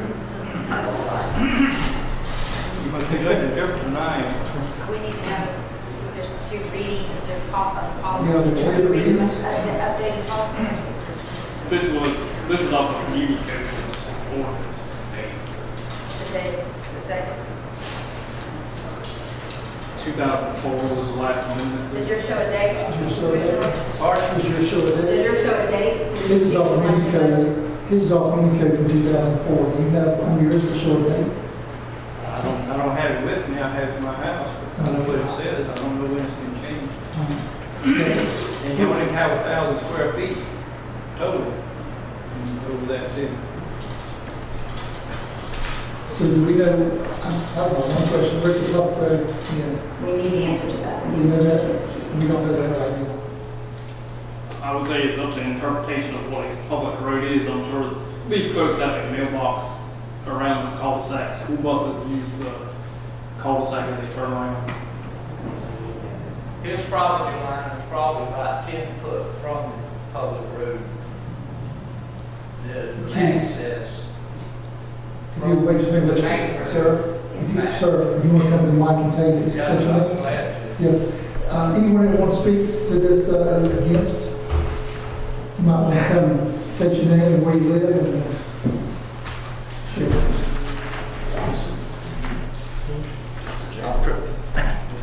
Appreciate you allowing me the opportunity to speak. Before you speak, toss him, is he ready to show you? So if you state your name and where you live? Yes, sir. My name's Robert Morgan. I live at 345 Forest Road. Thank you, sir.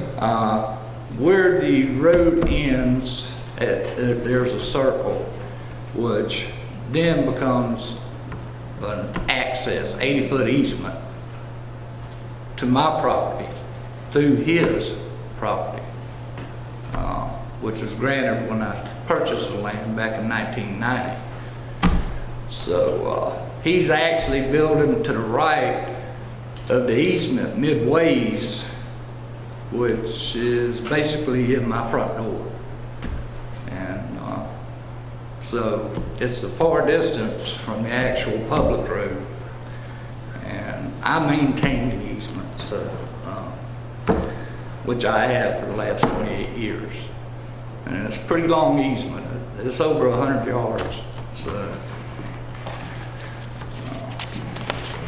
Could we identify, Mr. R.C., where the proposed structure is and where this gentleman's house is now? The gentleman at the podium lives in this house here. Okay. And the way the plat shows the easement runs diagonally across this property to his. I believe Mr. Hard plans to construct his building in this general vicinity. Okay. Basically, that's about the vicinity he's got it. The back of the building is probably 10 feet away from the wetlands. And I consider that an issue too, where you talk about mechanic shops with antifreeze and oil, gas, and wetlands. That creek runs the whole county for drainage. It also drains into the pond by the hospital, crosses 119, goes over there towards Quail Run, then crosses into Springfield, then crosses over again over at Stillwell. So any byproduct from an automotive shop would be dangerous to the wildlife and fish in that area. So,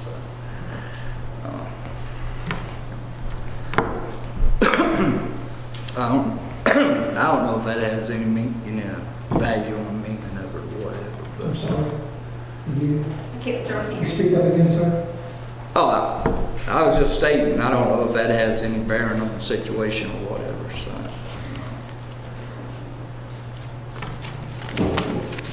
like I said, I don't think that it meets the rural business requirements. And I also don't feel like it would be,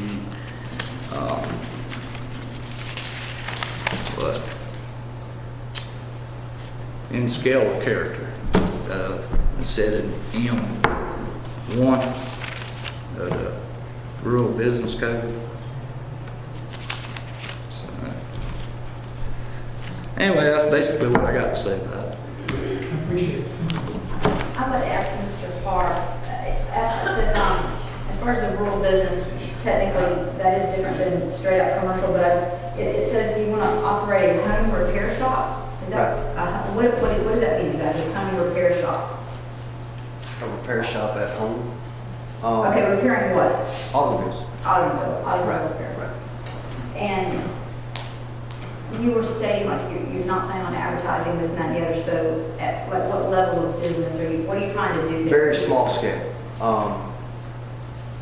Friends and family, and just, I would like at some point next year, build some kit cars as well. Are there any concessions or anything else that would work that would make, that would help possibly your neighbors feel more comfortable? I heard one of his concerns being that you're almost at his front door.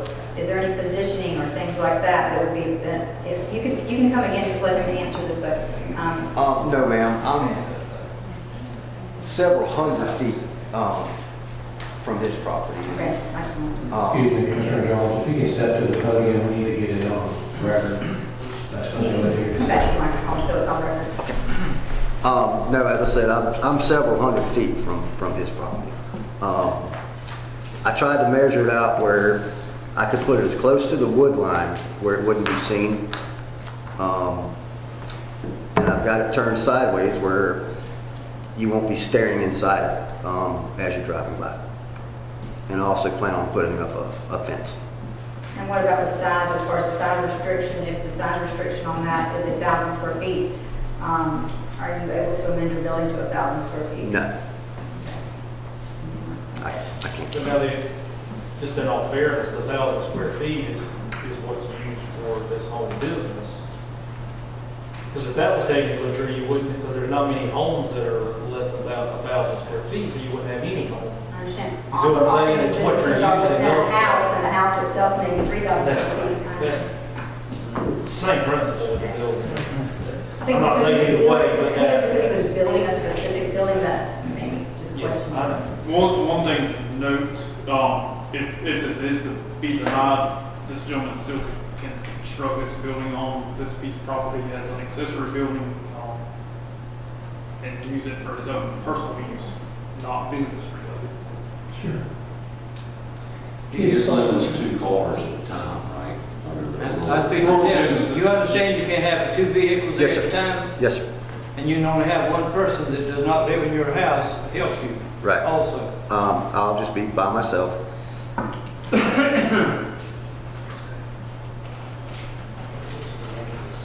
And if you had a commercial business, there's regulation, I'm sure, on the types of pits you have to collect the oil and so forth. Is there any regulation for a home business that does this? That would answer the same concerns that John had about the environment? Nothing in our ordinance, in our rural business ordinance, states anything about that. Okay, thank you. Anyone else want to speak regarding this issue? You would please state your name and where you live, that'd be great. Larry Langford, 202 Country Way. My property is not on Forest Road, but it abuts the property in question.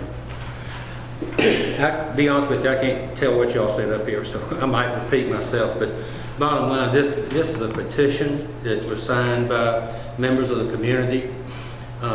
We've been there 30 years. Mr. McCorkle built his house there 37 years ago. It's been a nice, quiet, peaceful place to live. And, we would have, or I personally would have no problem with a private shop for somebody to work on their automobiles, but we don't need the traffic for our children. And all of our reasons for not wanting this to be approved has nothing to do with Mr. Hart. And we have outlined all of our reasons in this petition. If I've got a copy for each of y'all, if you'd like to take a look at it.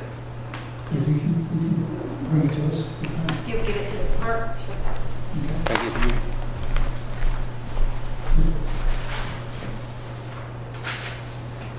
And just a response to what you said about the traffic, does it make any difference to the ones on the petition that there is a very strict limit on what can be done, only 2 vehicles at a time? I really can't understand you, I'm sorry. There is a strict limitation on the 2 vehicles at a time, so it wouldn't be a normal repair shop.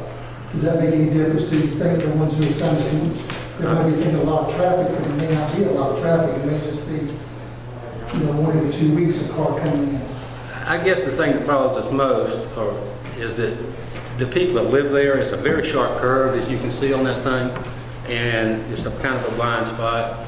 And it's not maybe how many people that come through there, but how careful you are. I mean, everybody that lives there knows all the cars are supposed to be there. They know where the children are, and they know to be careful. But it would create an alien type of traffic that wouldn't be familiar with it.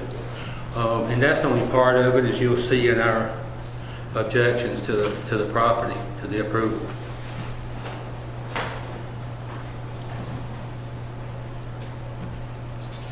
Give us a moment to look at your petition. Beg your pardon? If you give us a moment, we'll look over your petition. Yeah, please do. Is he already building the building? I believe the permit has been issued. I mean, if he builds a garage on his yard, on his property, his cousin comes over, they change the oil. I mean, he's gonna do work in his shop, if you build a shop for him. Yeah, but if he's not got traffic in and out, he's just working on his own cars or his family, that's what I'm trying to understand. I mean, How much business he can he do? 10 kit cars himself. Yeah, you can build kit cars in the shop. People work on cars all the time in the shop. Mr. Harder, would you be willing to help maintain the portion of the easement that runs through the property? Absolutely.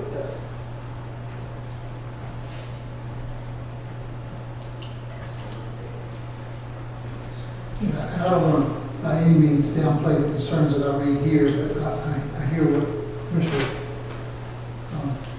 Floyd is saying as well, that if he builds this building, like I'm building my house, we can work on our car, our neighbor's car, our friend's car.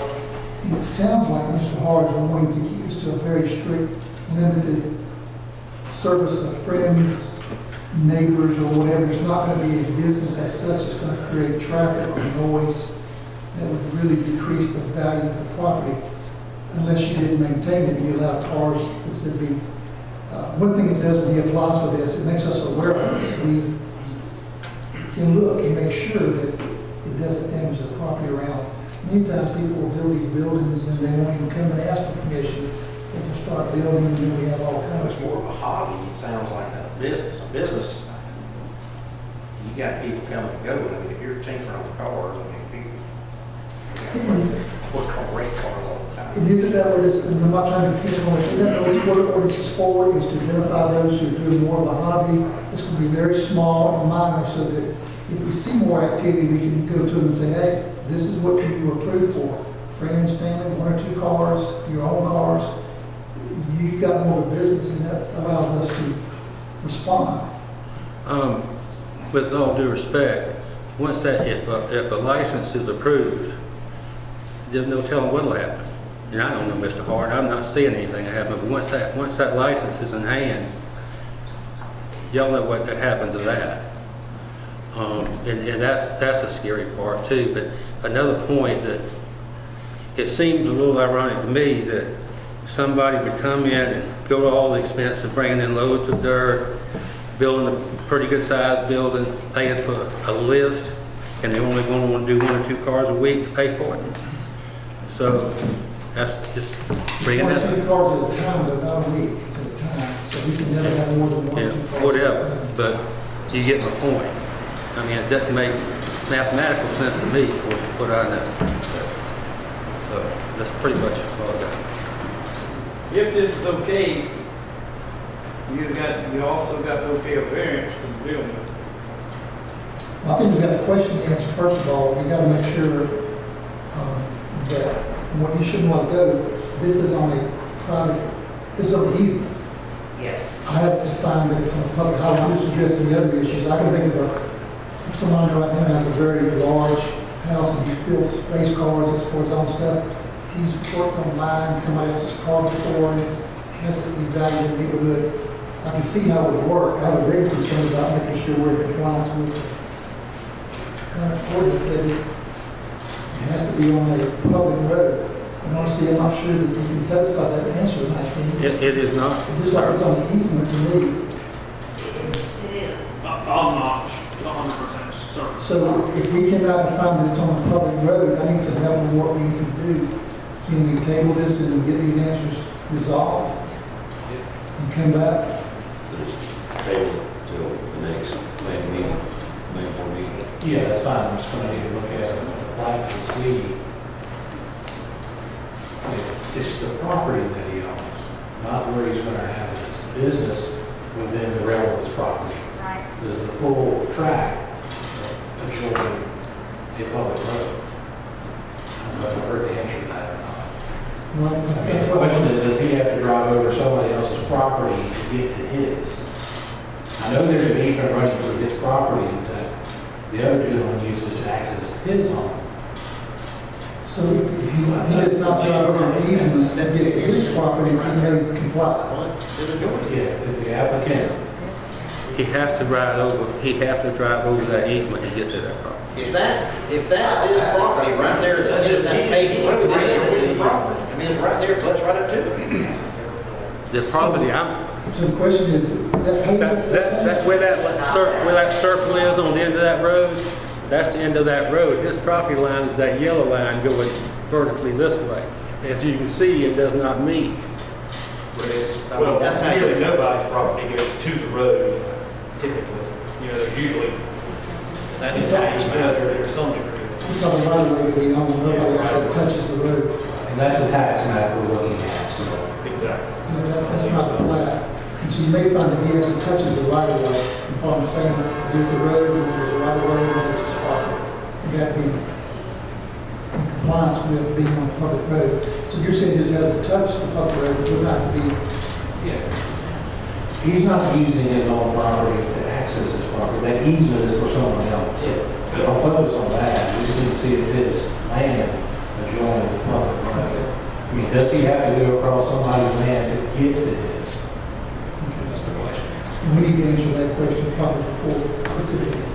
You almost need to disregard the easement, that's a moot. Yeah, it's a big point. Again, unless he's using another easement to get to his property. Come to the microphone. If you cut the microphone, it's good.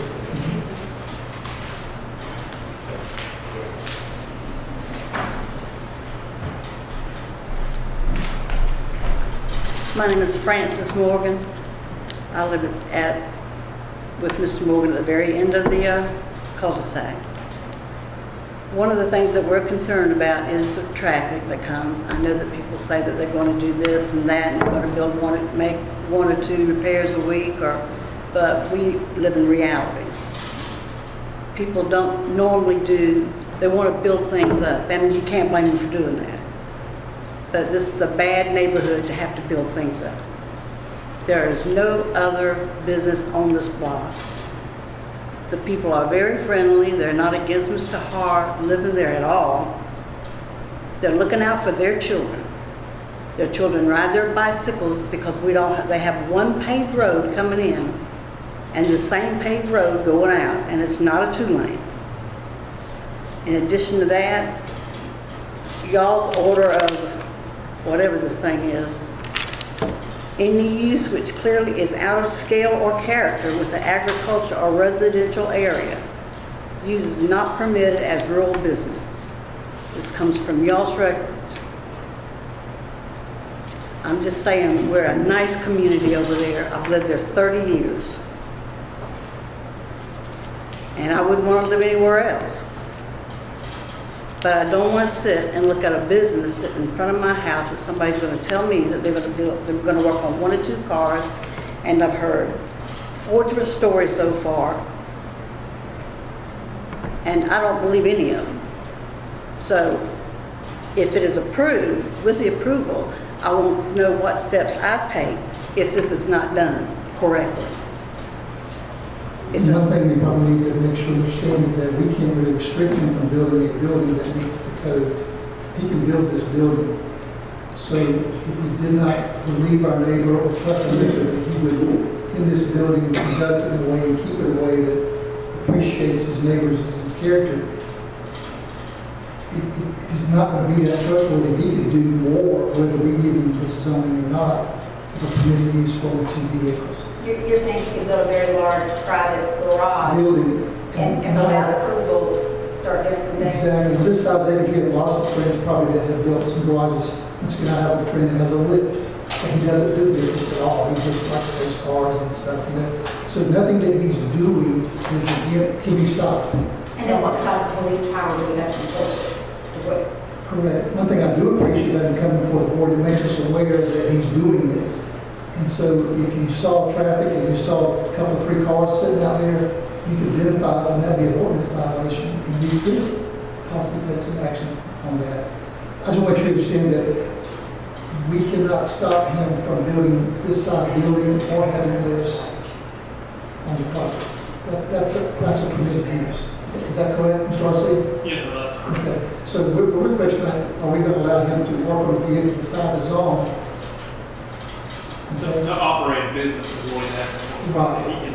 He can work on his. Where he's generating- Generates some income, and it's a very strict use.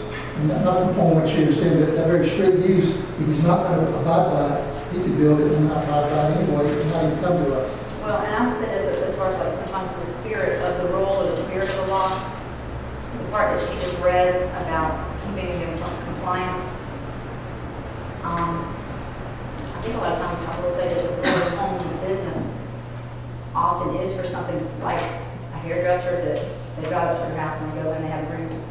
That's correct. This is a little different with that aspect of it, so it's a consideration. But it brings up many points in that if he does act, if we deny it, and he builds a large garage and just starts doing something, how do we enforce that anyway? How do we know? It just brings up some points that, Not that justifies It doesn't approving it justify- on those grounds either, don't get me wrong. but it's just something to consider. No, we can't get to your question, is how would she ask that, how can we enforce it? We have to go out there, code enforcement officer, and look and see how many cars you're working on, if there's a violation, we could issue a citation. Sure could. So if you do this, then you're opening up to any subdivision or any area to be able to build a garage to work on cars? He can build a metal building or a barn. I understand Put that. cars in there. If he had space to, in compliance with easement setbacks and things like that. I don't have a problem with him using his land to build a building, as long as it's not going to affect anybody. Yes, ma'am. We're concerned about the wetlands, which really surprises me that he got the permit to start with. We've even gotten notices that we are we have floodland, that we're on floodland. And then he still gets a permit. I don't understand that part of it. And that's not for me to understand, you know. But if he builds this building and he uses it for more than what he says he's going to build it for, then what will our alternative be? We'll be like other areas we've opened up for Effingham County to put anything they want to in rural areas. So then, why is anybody going to come to Effingham County to live in a peaceful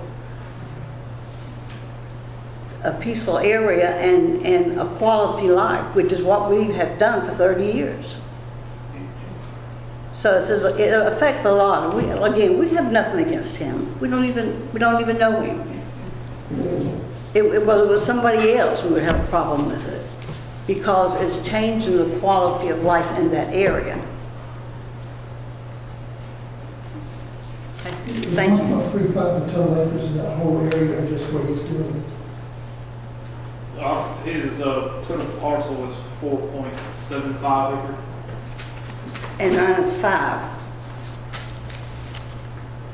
It's just, and you know, it's just a peaceful area. Everybody in there loves where they live. And now all of a sudden, you've got people wanting to sign petitions because they don't want their areas messed up, or what they consider changed. That's just the old people. I mean, I'm 68 years old, I've waited this long to be able to sit back and relax and have a quality of life, and that's what I want. Is this considered a residential subdivision, like a 5 acre tract subdivision? Is it platted as a subdivision of lots? Yes and no. The front lots coming in off of 119, I believe, were all platted as a one subdivision. This back portion, I believe, was actually part of the country court subdivision. It was done at different times. I was trying to figure out if there was any protectionary covenants that also play into this. I'm not aware of it. And I've never had to check into it before, so. Well, we're tasked with trying to find that balance between trying to allow property owners like yourself enjoy your property and do the things that will not harm neighbors. And that's what we're tasked with trying to look at tonight on a 5 acre tract of land, on a building that he can build without our permission. Would a home-based business that was limited to 2 cars, would it create the traffic and the noise and the issues? That's what we've got to do. We hear what you're saying, but we want to make sure we balance and be consistent so we don't restrict the use of a man's land. We do have ordinances that require a certain size tract in order to build a certain size building. He meets that. And so, we don't want to be against home businesses as long as they are regulated. You appreciate that he's coming before us, we would do this. We have to find out about it and cite it. But to answer your first question, what would happen if he outstepped his bounds? You could be cited for that. Cited? Yeah, it'd be a violation. The ordinance is. What is cited? You might help us with that, Mr. Newberry. If you break an ordinance, you can be, ordinance violation coming before the state court. Yes. Cited means just like getting a traffic ticket. Like getting a traffic ticket. And you'd come before the state court, and he'd be county versus him regarding a violation. He's got 4 cars out there, he touched 2. And at that point, I assume he might take away his conditional use of where it's called. So there is a response if he goes outside his boundary. So the positive side is that he's come to us where many would not have. They was built a building on. So the neighbors first. Is there anyone that has to check out the wetlands or anything before, or is that immaterial now? No, that's a different issue. That is required on the site plan. I'm sure if you go or put it Whenever he applied for a building permit, he supplied a site plan. As far as the wetlands are concerned, we follow the NWI wetlands layer, and so long as it's shown as 50 foot from what the NWI wetlands layer, nothing further is needed. Just like his home, he cannot build in the wetlands, and there's guidelines, and he has to stick to those. Yeah, we got something on that we had to do. You knew he was gonna build a building before he could build it? He applied for a permit. For 1,500? Yes, sir. Well, that's against the rules like that. Not to get billed with that. He's only using 1,000. He's not building. It's not rural business. Rural business. That's the question. No, that's, he changed it. I know that's, I got one now that I approved years ago. And I messed up big time. He doesn't hear me, nothing he's supposed to do. He can only use 1,000 feet for his business of that 15. So anyway. So, but we still have to have an answer. But the We have to have 1,000. an answer to the question of, is it crossing anybody else's property or the easement? Is it crossing, or is it strictly on public road? Right, we need to answer that before we can even act on it, so we don't violate our own ordinance one way or the other. Ever have a commission chooses to deny or uphold. You have some additional question? The only thing I want to say is, in these notes of y'all's, it's 1,000 square feet of land if outside a structure. Should the use require both inside and outside, it's not to exceed 1,000 square feet. So does that So mean if he has a car parked inside outside? the building to something else, if he's using anything outside, you shouldn't see any cars parked outside. That's what this That's the way I take So this. whether indoor or outdoor, use for the business is limited to 6,000 square feet. So y'all in agreement with that? Yeah, we're going to comply with the ordinance. Okay. Yeah, absolutely. Thank you. If it's even approved, I'm not saying it's going to be approved. Thank you.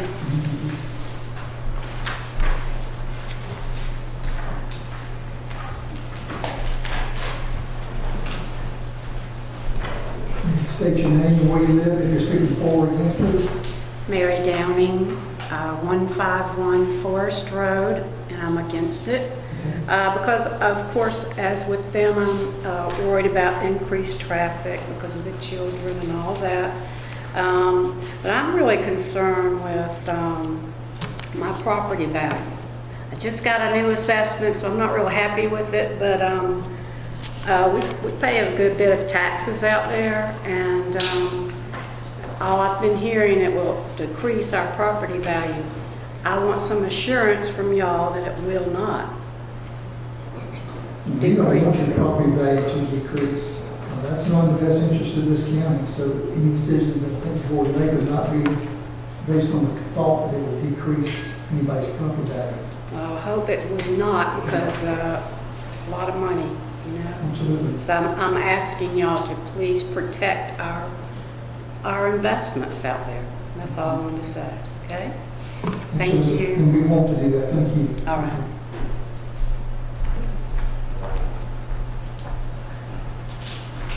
Would anyone else like to speak against?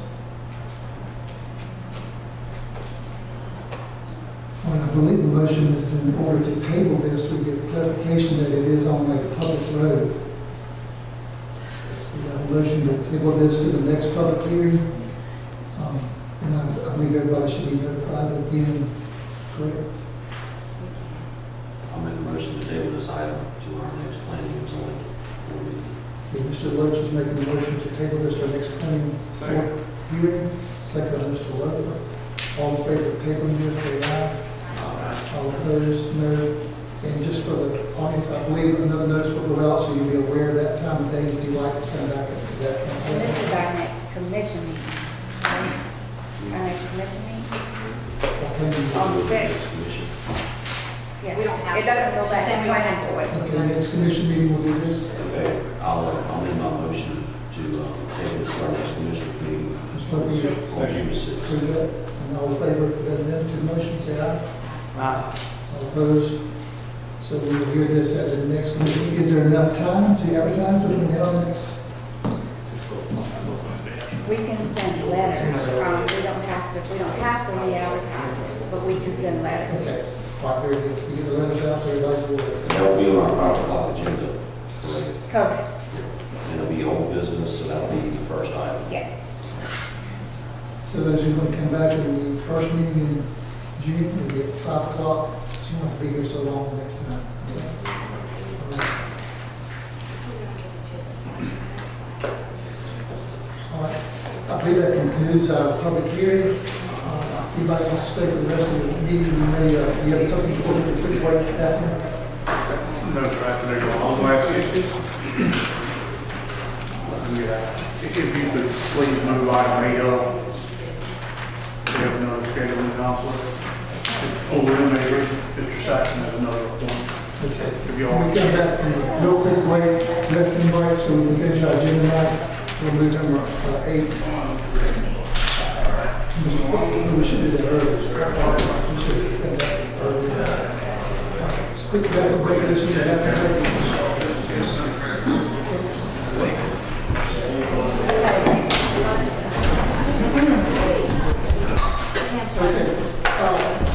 If it's okay with the commission, we have a gentleman to prove on item number 8. I'll be jumping to, because it's item number 8, he's already been here a long time. So if we could, is that okay with everyone, if we address item number 8, consideration to approve the revised agreement with the city of Poole for the use of the units. And I might could speed this along a little bit. Poole has sent us back a contract that didn't have all the things that we had in it. And I might ask you this, if it will resolve it, we've approved a contract for basically $75,000 for an annual contract. One of the things they're asking for is a contract that will end June 30th of the budget year. Is that correct? That's one of the items. Matt Saxon, Assistant City Manager, City of Pooler. Yes, sir, we agreeable whatever Mr. Newberry and Mr. Shear gets together on the contract. City of Pooler is ready to agree on it, but if y'all want to do it with y'all's fiscal year being July to June, I'm sure the City of Pooler can agree to that also. Oh, well, I'd like to leave it there that way. I understood that you wanted to change it based on the one that was received back to us. Well, I think the contract that we initially got showed the 46 and it made it a trip back and forth one way or the other to y'all and us. City of Pooler understands the number should be $75,000 per year. So we're good with putting that number in there at 75. So 75 would still be an annual contract, starting July 1 then, Correct, yes, sir. and ending June 30th. The only other items that Pooler was requesting, I understood, was the indemnification clause. We moved the indemnification clause for both the city and the county. From both parties, yes, I sir. understand the attorneys read that, and everybody have a problem, it's not going to be a real issue for anything. And the other item was a mutual termination clause. We had a clause where we could terminate within 90 days for convenience, basically. And they would like to say, well, is it for convenience? I've said that right, or for cause? It's convenience, isn't it? For convenience, without cause, yes, for convenience. You can terminate the cause at this anytime. But they like the same cause that they need to get out of it for convenience for 90 days. So one thing we'd be changing. He's gonna look at it tomorrow, I'm sorry. I've already asked. So one thing we're asking to change then is strictly to remove the indemnification. We'd like to amend our contract that we have signed to remove the indemnification clause and to add a mutual 90-day termination for convenience. I think that's only fair if we require it that we allow that. So do I have a motion to amend the contract to remove the indemnification clause for both city and county and for mutual termination for convenience of 90 days?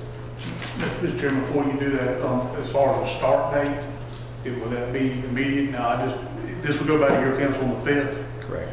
We have a part-time person that we're going to use for that particular position. So the only thing we have to do is move them from part-time to full-time. So we have the person, so we could start the 6th, would be fine with us. So is it okay to start this on? That would be your call. Yes, sir. We use it on the 6th? Yes, sir. We are ready. We have the van already prepared and the trailer, so we're ready to start whenever the contract gets finalized. Either the 6th or that following Monday, whatever. That following Monday, that way y'all paperwork. Just make it a one-year contract, I'm assuming, from that date, or you would go through June 30th? Well, that will be the 1st of June, so if you go through June 30th, it'd be a 3-week contract. Is that okay? Yeah. I'll have to make sure our finance officer and of course the mayor were to agree to the actual contract terms, but shouldn't be an issue. Are we going to need the motion would stand, right, as we have to just change the date? Yes, that's all I was asking, it's start dates, that's right. Restate what you feel the motion. The motion would be to start the contract on June 6th, it would end on June 30th. It's still be $75,000, that would not change. It only be amended for those dates and remove the indemnification clause for both city and county and adding the mutual termination for convenience of 90 days for both. Can you repeat the part about the 75,000? Could you just give me a 30-day contract for 75,000? Say each thing's good. All right. I called it Mr. Newberry. I saw you over there. The annual contract is $75,000, so it will be prorated to a year and whatever days it is. Thank you. The fee is $75,000. I can't do that. Yes, sir. I understand. Or maybe terms of the dates from June 6th to June 30th. And that fee would be based on an annual fee of $75,000. Removing the indemnification clause for both the city and the county, and adding a mutual termination for convenience of 90 days for both. Is our clerk got that? Somebody will restate the motion, or just make a motion? Well, I've got it now. Okay, everybody comfortable with that? We'll approve the contract as an annual contract of $75,000 beginning on June 6th, running to June 30th of the 12-month contract. We will remove the indemnification clause and add a 90-day mutual convenience for termination. Second. Motion by Mr. Jones, second by Mr. Deloach, all in favor? Aye. All opposed, no. And we are good. And so for finance, you're going to calculate that 75, it might be 78 or 80 or whatever. Yeah. All right. Yes, No, well, okay, we're done. Thank y'all. Appreciate it. tell Steve Shear I said hello. We'll do it. Sorry to make you wait so long. This is beginner commission chairman, that set these agendas in order, quickly done business. Thank you. All right.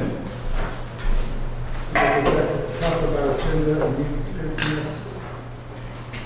Find where I'm at, that'll be number 1. Go to number 1. Number 2. Number 2, budget.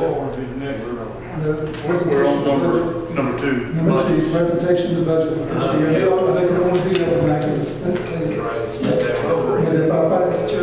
We skip 3 to go to 4, or we skip 2 to go to 3. Get you ready to come out with the budget. Ms. Toll, make this quick.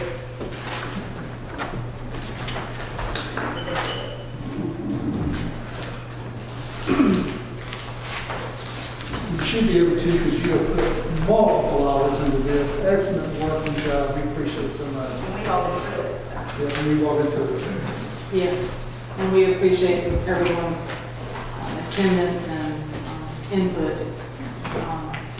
We usually do a slide presentation, and I think I'll just go on that now.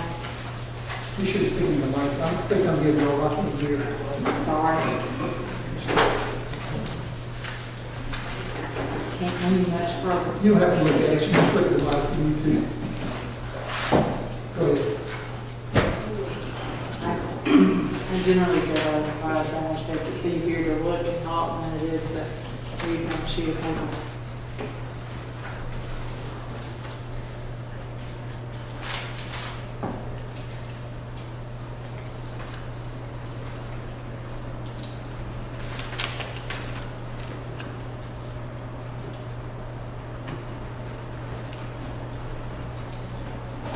Okay.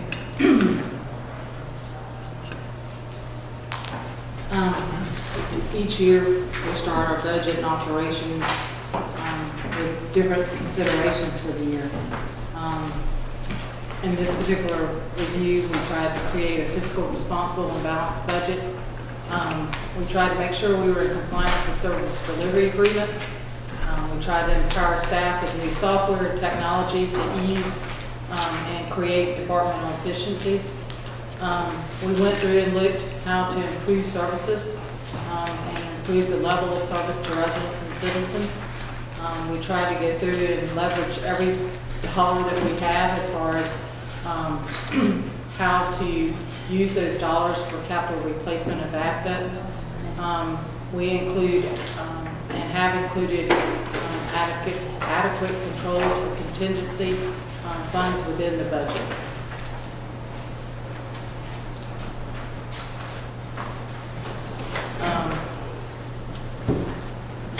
Goals for this particular budget, to present the board and our citizens a balanced budget, to promote partnerships and teamwork, and provide quality of services to the citizens of our county.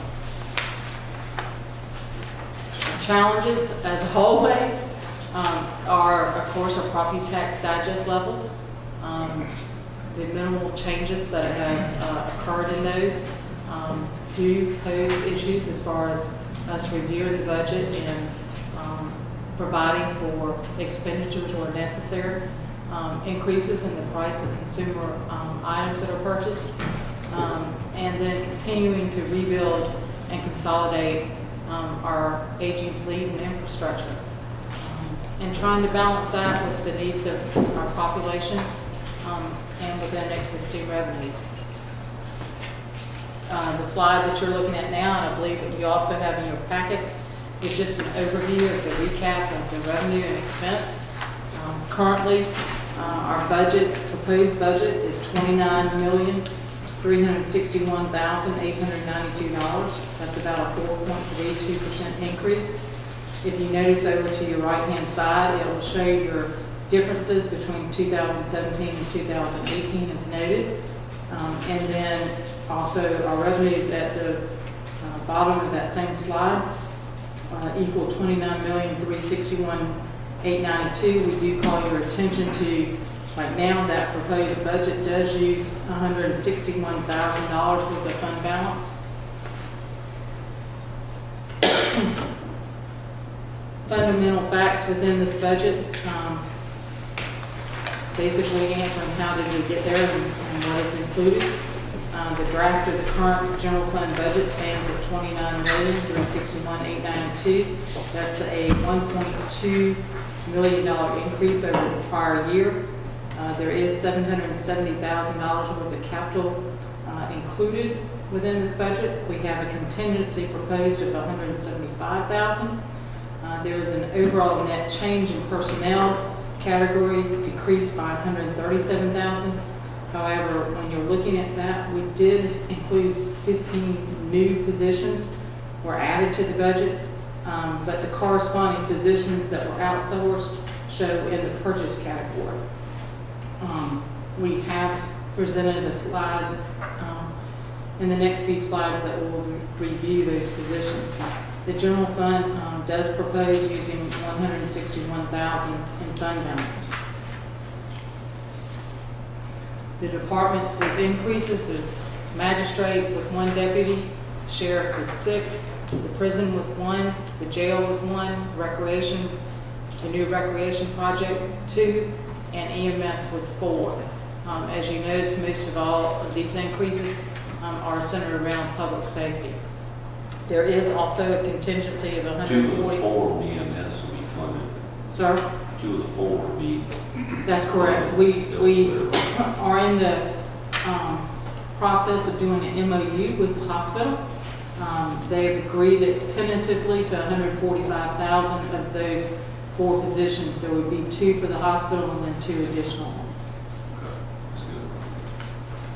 In addition to that, we have placed within this budget $145,000 for potential increases within our healthcare cost. Our current millage at the county is 8.337. The current anticipated rollback from the last PT 32 that we received from the tax assessor's office showed 8.296. That is still tentative though, and we usually will get another one through the millage process. So we will look to see what those next few that we get are. Proposed in this budget is to leave the millage at the current rate of the 8.337. Within the general fund personnel overview, we did want to go through each one of these. As far as the magistrate, they requested this year a certified deputy that would be at a cost of $52,000. The sheriff did request 6 new positions, and looking at that, we felt like those were valid positions. The funding for that required is basically $343,000. We did look at the prison as far as an additional employee to ensure that within our mowing contracts and road work that there is a person to ensure that we have roadside pickup of trash using, of course, prison labor. That was at a cost of $88,000. In addition to that, a portion of this is the contracts that we've entered into with pool and so forth, where we needed to have more person to be able to do that. The jail, because of the complexity at the jail and some of the systems over there, it was requested and we believe is needed an additional IT person to oversee those particular pieces of software and mechanisms. That would be at a cost of about $52,000. Recreation, our new complex, we want to ensure that that complex is maintained, the turf is maintained and so forth. We did put funding in there to have additional 2 people in that area to ensure that that complex is maintained, and that would come at a cost of roughly $125,000. The EMS, as we talked about earlier, we've placed 4 positions in that. That is to add an additional truck and then also one at peak times. That total cost is $232,000, of which we believe we will have an MOU with the hospital to cover $145,000 of that cost. Within capital of the proposed $770,000, we've given you just basically a list of those major items. Magistrate, there was a new vehicle needed there. We are still looking to see if that can be handled in a different manner. And it can be. As far as general government, we do have our pool cars, the payments for those. Within the prison, we were in the need of redoing some of the kitchen, the flooring, and security equipment. That would be at a cost of about $41,000. In addition to that, the sheriff's office, as far as existing vehicle payments, is $283,000, $18,000 for different repairs and for firearms. Then an additional $25,000 for weapons and gear. The sheriff also requested $3,500 in office equipment and $8,000 for the jail office equipment. EMS, as far as current items that are out there, would require a investment of capital of $95,000 for medical equipment. And then in roads, we do have our current heavy equipment payments, and then we also have slotted $75,000 in there for smaller road repairs that we may want to do. Within this current budget, we have advocated holding on some of those items as far as general capital, where it is not necessary right at this moment to do those things, and looking for additional revenues within the current year to fund those items that are not already in process. This particular slide is just a breakdown by category: personnel, purchases, supplies, capital, and other. Of course, our personnel is at 64%, along with purchases coming in at 19%. Expenditure trends by service. This just breaks out for the board what the costs are in each one of the general type services as far as public safety, general government, judicial, and development. And it gives you a historical trend since 2008 to present as far as what those expenditures have been.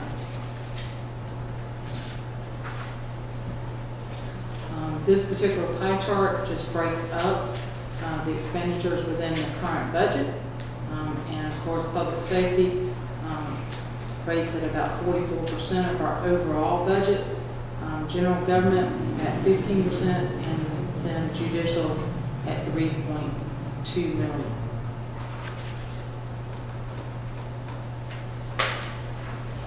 This particular graph is simply designed to give the board a historical information regarding our budgets, where our general fund actual expenditures have been, general fund revenue, and our current budget. Our current budget, of course, is set at the $29,362,000 proposed. As far as general fund proposed revenue, we are showing functional revenues. These are revenues brought in directly by departments as far as fees and fines and so forth, of $6.5 million. And then overall, all of our property tax and additional taxes which come in at $16,116,000. Lost, we have estimated at 5.9 this year, and other revenues at 590. This is basically just the historical trend of our property tax revenue. We do expect a slight increase this year of about $650,000.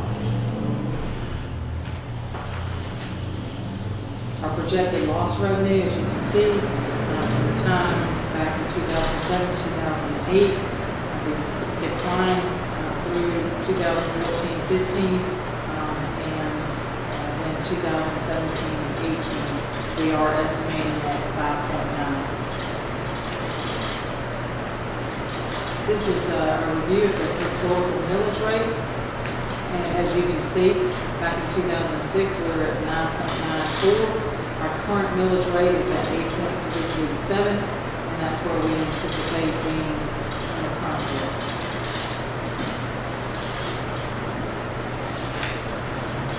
Regarding our special funds, of course, our special funds are those enterprise funds or special designated revenue fund streams. Those include sanitation and zoning, inspections, and fire. And then on our SPOS projects, we do project budgeting, and that's in conjunction with our short-term work program. Within our special funds, as far as personnel changes, we have included within inspections and zoning an increase in staff levels there as it was requested. I believe there was a inspector number 2 added along with some additional administrative staff. Regarding our special tax district, basically funds our water, our wastewater, fire, and senior activities. As you can see right now, we are anticipating revenues for insurance proceeds of $2 million, and our franchise in lieu of revenue at 1.4, and using that for our seniors, our fire, our water, and our sewer, still leaving $441,000 going back in the fund balance. This is where we were talking about earlier as far as the difference in the payments that would be necessary for water and sewer. If those are reduced, then that would increase this level of 441 million.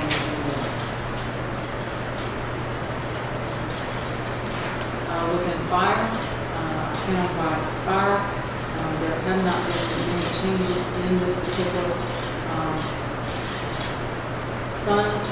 There was some additional capital that was requested. As you can see, there is a reduction in personnel. That reduction in personnel is primarily a result of the medical insurance savings that we received. And then within sanitation, our overall sanitation is proposed at $3.132 million. That's personnel services presently that we have as far as waste pickup, and then functional revenues that is received from the sanitation fees set by the board. As far as points of consideration, this first draft of the budget does propose the use of fund balance to balance the budget. This budget contemplates using additional current year's receipts to pay for capital, which is not already purchased. Regarding agencies, the Chamber's contract is included within this. We do want to make sure that the board is aware of Gateway requesting $67,000, which is not included in this. The library has tentatively requested an increase, but that is still in the draft stages, and we are working diligently on that. As far as events, we do not have anything slotted currently for fireworks or Effingham days. I'm still in budget process. Of course, is the landfill and sanitation contracts that will be coming up, and then the prison contract. One item I do want to note is currently within this current budget, we do not have any increases for COLA, raises, merit, and that sort of thing. That, of course, is just a draft of this budget currently, and we're continuing to look for ways to at least pose some sort of increase for staff. As far as additional points of consideration, the hospital, that particular item, we do already have slotted as far as the $3.6 million. That, of course, is a separate millage to begin with.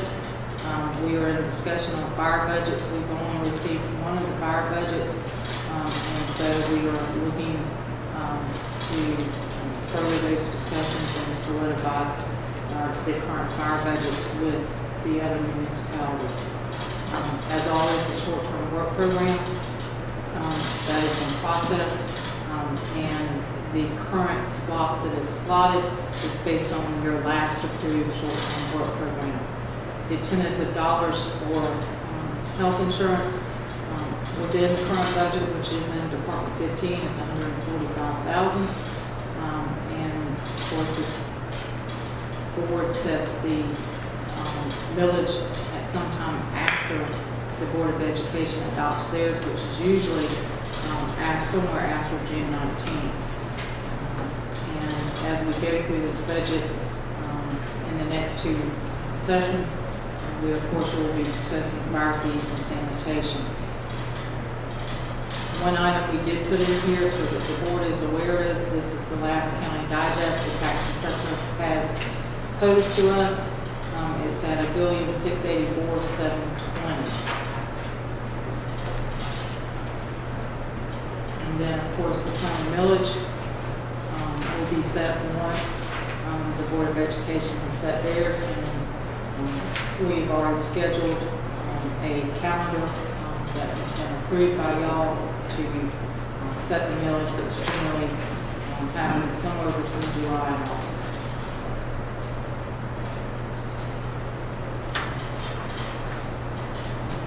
With that said, that's basically a summary of all the meetings, discussions that we've had. And of course, staff always seeks the board's direction as far as. So EMS will get a number vehicle, so that'll be 5 24-hour units, we will have 13-hour units. There is one vehicle that's RFP right now. I believe it's in the process of being RFP. So that one's in process, which could be used for either one of those. There is some discussion about how to fund a second vehicle,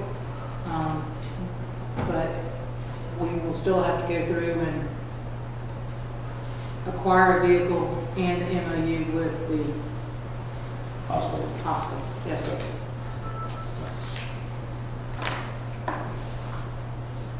Okay, there's one thing, if presentations are with it, I want to add to the talk, and I've had a chance to speak to a couple of commissioners, not everybody, but tonight's only for presentation and discussion It purposes. is just a summary of where we stand. So this is something that everybody can go kind of think about and see if they want to make changes, additions, or don't like it at all, or whatever, but on one of the considerations, since it was being proposed in this way, the sheriff had requested a 10% increase for all of his employees. And I think he did that in line with the state that they're looking at something like that, and then did not do that. Since no increase at all was included in any of the budgetary items anywhere countywide, and he had made other requests, I wanted to try to touch base with him prior to the presentation tonight, which I did. And I had asked Joanna to show me math-wise, if we were to make that increase, what would it then, how could we do that at this point? Because previously we've been able to add some various COLAs or cost of living or steps or whatever. I think in the 6 years that I've been here, I think we've given the last 2 years. But at any rate, we've been able to find cuts in other places to do that. And we cut a lot of costs in administration in order to help with the public safety area. This particular year, we've done that to a level where things are much tighter and it's a lot harder here and couldn't find a lot of cuts. So I asked her to show me the number, the dollar amount that would cost if that was the case. And just for informational purposes, a 10% increase for the sheriff's employees at the jail and otherwise would be $628,400. I'll also ask her to show me an example of if we were to just do a COLA to all employees countywide, what would that cost? And she came up with roughly a 2% COLA would cost us $308,303. I did have an opportunity to go sit and speak with the sheriff and show him these examples. I'm mentioning all this with his permission that he cannot be here tonight. He's working on a courthouse safety plan, and being here tonight was not a vote. But did give me permission to share with everybody what his feelings were as far as with all this information provided. Because I showed that what the millage is currently is the 8.337. We were trying to hold that, and if we did the 10%, it's 8.71, and if we did the 2%, it's 8.52. With all that said, he did say while he wished we would be able to get to the 10% up to speed where he has asked originally, he definitely understood our financial constraints right this minute, with the majority, a large part of our fund balance being in land and not cash. If it were, liquid, that would put us in a whole different situation and be a lot easier to provide that. But with this being the case, he said he definitely believes that he'd be in favor of the 2% countywide would be his position, that he appreciated something would be better than nothing. So with all that said, I just wanted to say then that I am in favor of that, and I do think with a couple of commissioners that I've had a chance to talk to, and the chairman, and even the finance director at this point, I think rather than go with the increased millage at 8.52, I think we all believe that we can find the $308,000 worth of revenue in other areas, whether it's an income that we expect to be coming in areas or other cuts between now and our next meeting. That would be our goal. So that's where I am right this minute, and I just wanted to get that information out to everybody so they can consider it between now and the next meeting. That was one of the other questions I had during the discussion, if we were going to give any type of increase. We were not in the same meeting, and I know that when I had a chance to talk to him, he said that's the one thing that he had asked too, that he hoped we could do something like that, so that was all. Obviously, agree, we see the percentage of our budget is personnel was at 64%. That's our largest asset, and very valuable asset. And two, we hope we could continue to look at this budget over the next few weeks and see what we can do to encourage our staff. Yeah. This provision, some point where it's 2% or more or what. That's good information, Ms. Jones. $308,000 additional cost for 2%. COLA possibly.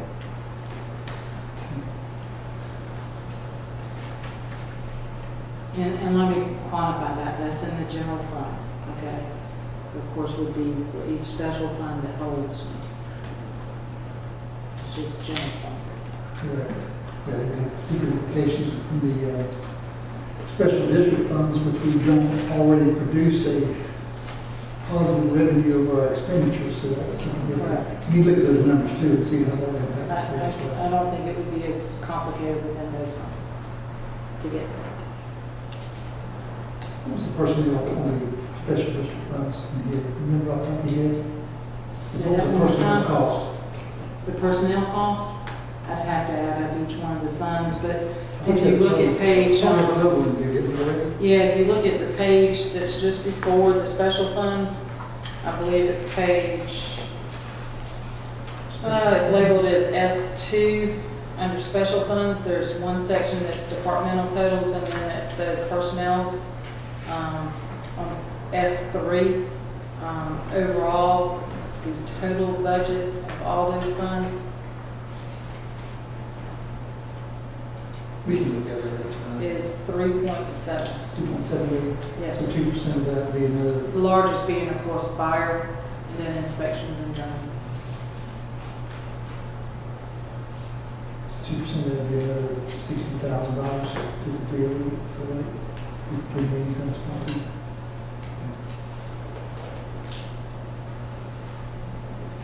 Very good, fast presentation. We'll continue to be. Seems so easy. Yeah, we've got a couple more, 3 weeks to digest all we've been talking about. It is, and all of the detail is in the booklet that you received. It does have detail of both revenue and expenditures as far as a recap of each department, along with the detail sheets behind it by line. And I probably just need to tell Beth Mosley that she'd be here tonight, she had an engagement, she couldn't The flower, the garden club is doing something that they do annually, that she just want to. I think she has to get up very early in the morning. Yeah, she supports what's going on, she's apologizing for that. And as always, you know, we do seek to value our personnel. It just was with the other requests this year. And let me say that when you look at the overall requests that we had, they were quite substantial. When you look at the total requests were $31,383,000. And so it's very difficult sometimes to pare that down as to the items that were necessary. But we did feel like the positions were necessary this year. Well, assuming the department heads have all been reviewed with their requests and the counters of the administration board, I don't see very many here tonight, so apparently they seem to be supportive of the recommendations. We actually, Toss and I did call each one of the elected officials the other day and touch base with them, explaining them exactly where we were, and then tried to touch base with most of the major departments as far as where we were. Of course, in the last couple of days, sometimes it's difficult to get a hold of everybody, but we did try to let those with the major budgets know. So we just received this information, any discussion, questions? Or?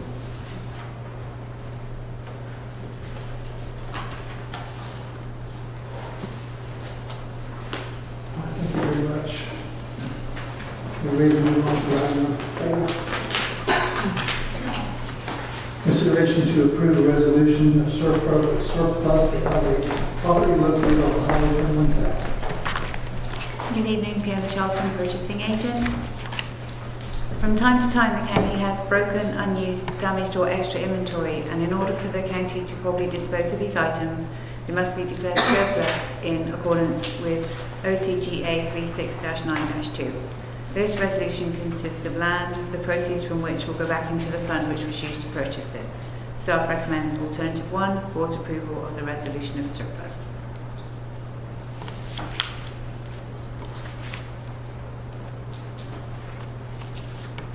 Is this the previous industrial property? Effingham Industrial Park. We thought it was industrial park, yeah.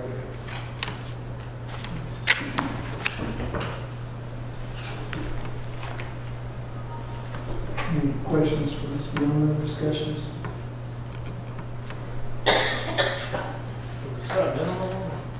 That was going to be my next question, Commissioner Keeper. You have an invitation for sealed bids. The way that this document is going to read is, real quick, is that you all, that there's not a minimum set, that you all can reject any and all bids. I'm trying to find the exact language, but there's not a minimum. If you all would like to set one, just let us know what it is, we'll put it in here. But it's currently not, it's subject to the county's right to reject any and all bids or cancel a proposed sale. It's how it's set up. So it's up to you all. If you want to set a minimum, give it to us. If you want to have an appraisal done, we'll do that at y'all's direction. But it currently does not have a minimum.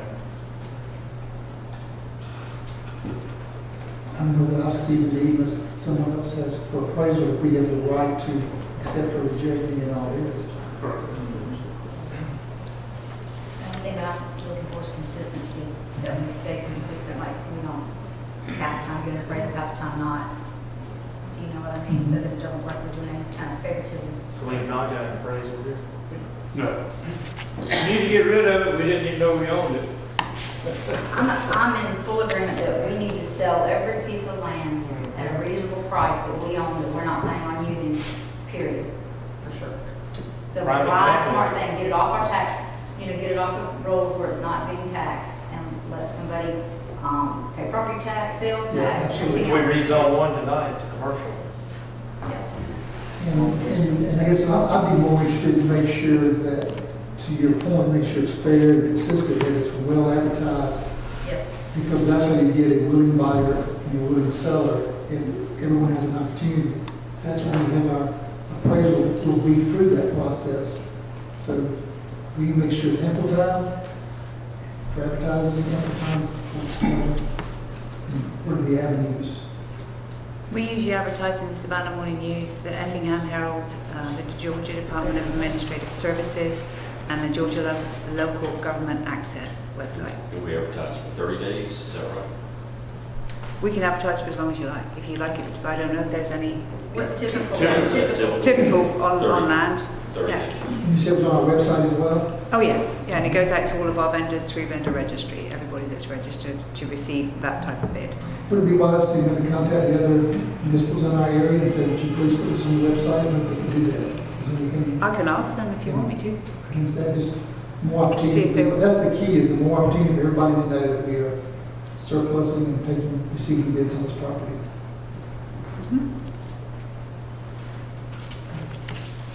Are the dates just wrong on this invitation? Yeah, it's 2014, I just want to make sure. No, the dates have not been. No, they haven't. Okay, I apologize. We typically don't until we know that it's going out. 'Cause- I hesitated even. Yeah, because in other words, if you table this tonight, it'd all be wrong, we have to go back to it again. So yeah, all the dates should be highlighted in yellow, that they've not been, yeah. Any other discussion of the board? Have a motion for alternative one? Make a motion to approve order number 1. Second. Motion by Mr. Rogers, second by Mr. Kiefer, alternative number one. All in favor say aye. Aye. All opposed, no. We are surplusing the market. Thank you. And number 5, Ms. Beyond is consideration to issue a contract amendment to Effingham County Hospital for veterinary services, Effingham Animal Shelter. The county currently has a contract amendment in place with Effingham Animal Hospital for veterinary services for the animal shelter, which expires on June 30th, 2017, which has an option to renew for 1 year if both parties are agreeable. The hospital agreed to extend their contract for another year, requesting a slight increase in the professional service fee from $200 to $220 per visit, and as there are 2 visits a week, the annual increase will be $2,080. Contract amendment runs from July 1st, 2017 to June 30th, 2018. Funding has been requested in the fiscal year 18 budget, and as the amendment has been reviewed and approved by the county attorney, staff recommend alternative 1. Any questions? Any questions? Have y'all checked with anybody else about doing, I mean, you got 3 or 4 different veterinarians in the... We can, if you direct us, we can put it out to bid. Have we tried any of the rest of them? We didn't put it out to bid this year. If you'd like us to, we can. We did the last time, and the only other hospital that came back was the animal hospital at Rice Hope, and they wanted to charge us a lot of fees in addition to the fees that Dr. Bailey wanted to charge. How long has it been since we tried somebody? 2 or 3 years? The contract was written in 2014, so 3 years. Okay. If you'd like us to, if you'd like me to, we can. Or if you'd like us. It's not, he didn't do it, I talked to, because he lives in the community, I don't think it's a lucrative, you know. He's very helpful, Yeah, from what I can gather, doing a lot of things outside of his. And my question was beyond this earlier as well, to see what kind of service we're getting. Is he making the appointments? And she assured me that he many times is there longer than the hour and then comes back for additional services that we don't get billed for, that the others wanted some additional fees that they got called back out. And all that encouraged me to probably review in my mind at this point. Yeah, and the. And I asked her also if the animal shelter was pleased with the service they were receiving. Very, Even very though- pleased. Yeah. 'Cause I mean, that would be a big, if they're not pleased with the service, you know.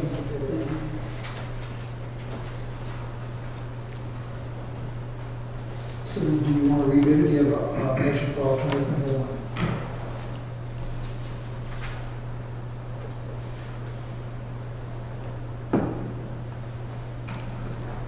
$20 per visit increase. In confirmation. Information. Second. Motion by Mr. Floyd, second by Mr. Kiefer. All in favor, say aye. All opposed? No, it carries. Okay. Thank you. Item number 6. Consideration to approve an amendment number 1 to change the name of the correctional health service agreement with Transform Health CS Incorporated and to allow the inmate medical agreement to automatically renew for 2017.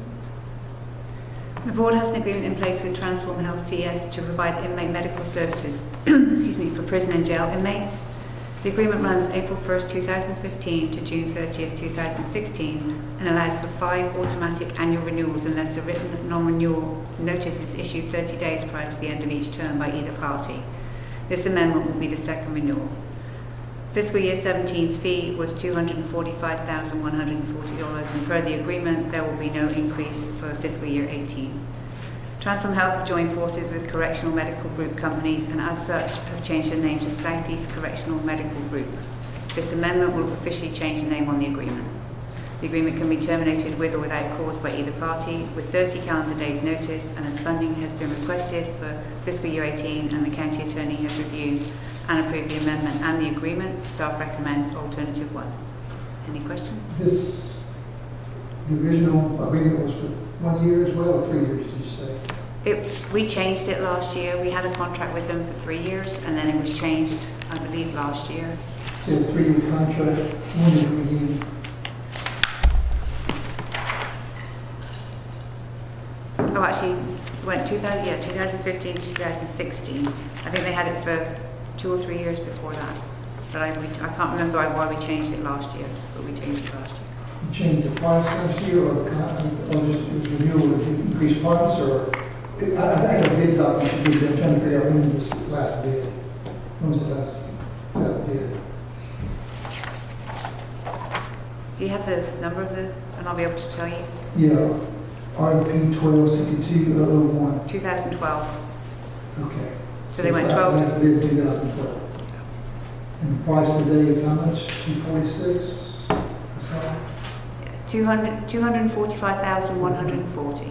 Just for board's information, that the bid back in 2012 was 238,000, and they were all within about $15,000 of the bid, except for this one that was astronomical.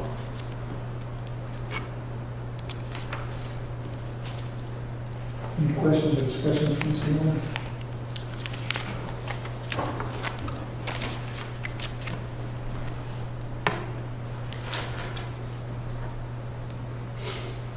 Do we have a motion then? Mr.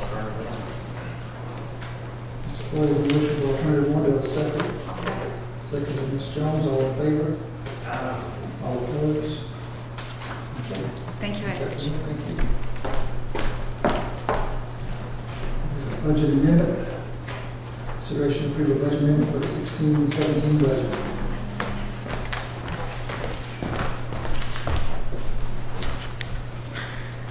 Yes, this particular budget amendment encompasses several different items. As always, we bring before y'all the per diem travel. That's money that comes out of Department 15 and then is allocated based on the administrator's approval of that travel into those various departments. We've done so to consolidate that each year. It has reduced overall, I think over the last 4 years, 5 years, our total expenditures from about $250,000 to about $125,000. So the administrator approves those first, and then we put those in the various departments. In addition to that, this evening we have various items as far as reallocating budget line items, and we have several that we are going ahead and doing. We usually do it year end. One of those in particular is under Family Connections, in which we have a individual who was serving as an employee who now is going through contract services. We're paying her by AP at this point, so we are rearranging those line items. In addition to that, we had requests from the fire department to rearrange some of their allocated budget line items, so we are moving those in the fire department. As far as health insurance, we budget that on an aggregate level, and when we budget that on an aggregate level, that we then at the end of the year or several times a year go through and reallocate based on actual usage. So you will see an entry in for that. And then the last one this evening is this board voted on the EOM contract, and we are rearranging those line items to show that is a contractual service at this time. have one question for you. Sure. Are any of these adjustments between personnel and operating, personnel and capital, or operating capital, or they operating within operating personnel and personnel capital within capital? I believe all of them except for the one that has to do with family connections. That does move it from a personnel line item into an operational line item. As far as the health coverage, we're doing that within line items of department to department. So though it affects personnel, it's from a department item to a department item within personnel. Personnel to operating, so actually personnel would be going down if you're doing that. No, actually, in this particular case, what we're doing, let's say the sheriff has more family coverage. Okay, so let's say Department 15 doesn't have as many people with family coverage. We're moving it from Department 15 health insurance to Department 17 health insurance. Okay. Any questions, discussions other than that? Have a motion to approve the budget amendments for fiscal year 2017. Motion to approve alternative one. Okay, motion by Mr. DeLoach, second by Mr. Lippert. All in favor, say aye. Aye. All opposed, no. And it carries. Thank you. I'm going to address item number 8. So we move to item number 9, consideration to approve a deed to accept infrastructure in the Effingham County Industrial Park. Mr. Chairman, these are the deeds of the south side of State Route 21. I believe the staff will access all of the roads within Effingham County Industrial Park. These are only the ones on the south side, the side in which you just surplus a piece of land. This is a portion of these right-of-ways will be adjacent to that parcel and were recombined with it and with the surplus.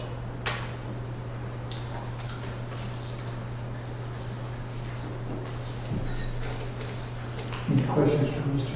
Thomas? Anyone on the board?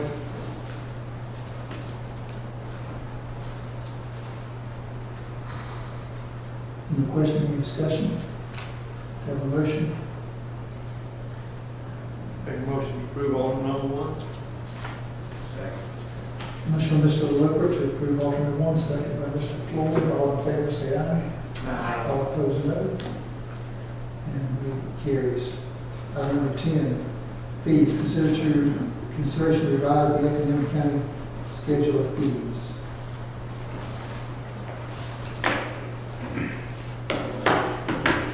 This item was before you at your last meeting, and there were some questions regarding a couple of the fees on that schedule. We went back and did a little bit of research, and here is what we had found in that. And start with number 5, 4, demolition permits. The purpose of that is to verify that the structure and all debris has been removed from the site. The primary reason is really to inform the tax assessors that it's been noticed that they can pull it off the rolls. I guess if that were not done, it could potentially result in the structure staying on the rolls after it's demolished, an appeal being filed, that having to be heard. Ultimately, we would end up going back out there and looking at it anyhow to verify that it's been removed. This was a $50 fee just to try to preempt all of that from happening. The relocation permit is an inspection of the foundation of the relocated structure, the foundation that it's supposed to be sitting on, and the electrical panel for that relocated structure. Our ordinance requires all foundations to be required of inspection, and Georgia Power will not connect power to a panel until it's actually been approved by the building department. There's a process that they approve that online, actually put a sticker on it. The window permit is basically to verify that the windows have been installed correctly, that they comply with the energy code, but most importantly is to verify that life safety code has been adhered to and proper egress is maintained throughout the structure. In other words, you don't take a window, replace it with a narrower window that someone cannot get out of in case of emergency. And then it goes on section 1456 of the Effingham County Code of Ordinance states the following: when required, any owner, authorized agent, or contractor who desires to construct, enlarge, alter, repair, move, demolish, or change the occupancy of a building basically shall get a permit. Shall first make application to the building official to obtain the required permit. That language is mirrored in section R105 of the International Residential Code, which is a state minimum code. Now, however, I need to point out, and we went through this a little bit when we were talking about the building official, that that particular section of R105 of the International Residential Code is in Chapter 1, which the DCA has, through amendment, removed as a requirement, and it was left to remain as a reference, as a guide for local governments and development of their own administrative procedures. So we could amend that. We could amend 1456 to remove the alteration, the demolishing, if you wanted to. Right now, those permits are charged because our ordinance requires them to be, for us to get permits for those. So basically, your alternatives, you can leave it as it is, leave the demolition permit and the window permit, remove the relocation, remove all of them, however you want to do it. But if you have to get a permit for a foundation as required by our ordinance, and Georgia Power will not connect power without a panel to relocate a structure, you're going to end up having to get a foundation permit, an electrical permit, which is going to result in a fee that is higher than what we're currently charging for the relocation. So ultimately, the choice is y'all's, but I would recommend that you just leave them in there, because I think they're there because of adherence to our code, and more importantly, the window permit is most importantly, it's a life safety issue more than anything. So staff is recommending to leave the fees as is with no changes. Any discussion or motion?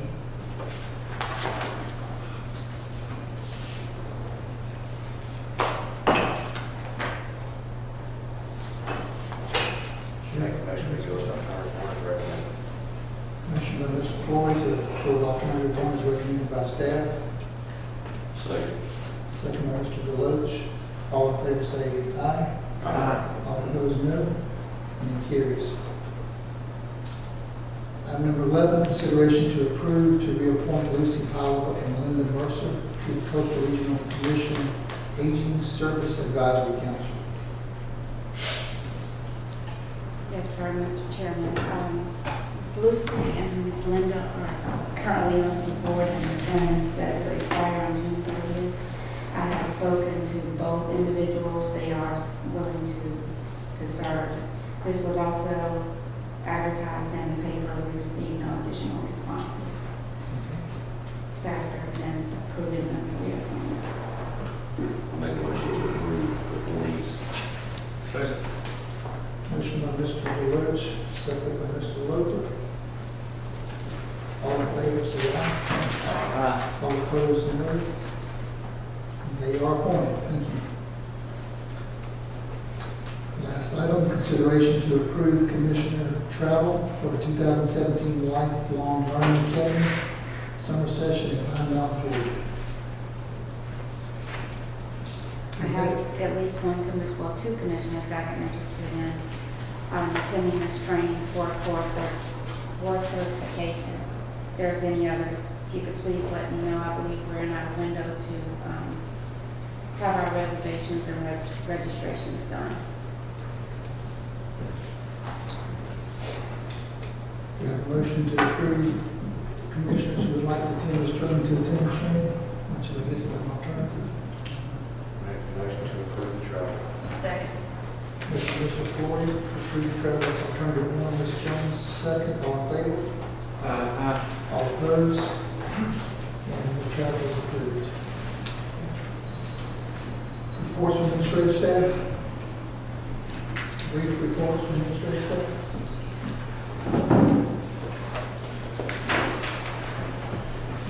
Monthly travel, I don't know if you have it or it's in your box, but it's available. The Chamber of Commerce annual meeting is a reminder again, it's June the 8th, 6th, St. Boniface.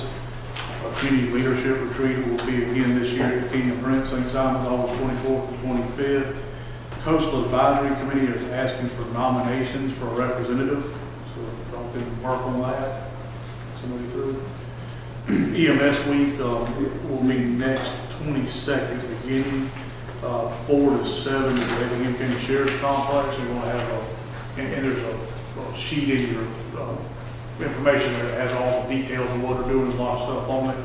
I think she left Ms. Wanda wanted to make sure y'all are invited to that you knew, 4 to 7 p.m. next Monday. She also wanted you to be aware that there will be vendors at that event for the stretchers and the mechanical CPR devices that she had requested. That's capital in her budget, so if you all would like to see those vendors will be there. And that is all I have, sir. We'll know we can see what we buy in there. Yes, sir, that's right. I'll give you a free demo of the mechanical CPR machine.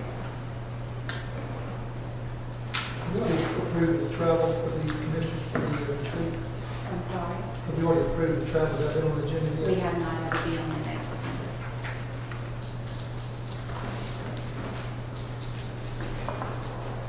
And if I can get a head count, I received an email from Becky. Apparently they're having a lot of interest in the annual banquet this year. So she's wanting to know who's able to attend. So you guys can let me know if you plan on attending or not. That's June 8th at 6 o'clock. It's the annual chamber banquet. June 8th, That's Yes. gonna be and that would conflict with the training. training ACCG for those. For y'all. It's the last year. So Jane, you know, you Wesley, James Rutherford. June 8th. Somehow, and I know it's not just us, it's the cities and the counties and the chamber. We got to get some kind of coordination on our calendar, because I know we have a community calendar for the chamber. Maybe this training day doesn't come out till probably later. Well, that's ACCG, so I don't know when they put it out there. I don't know when they put the training dates out there. months and months, I'm sure. There's no way to coordinate. Mm-mm. Might be good if we have to choose. It's a meeting out of our night. Okay. Anything else from staff?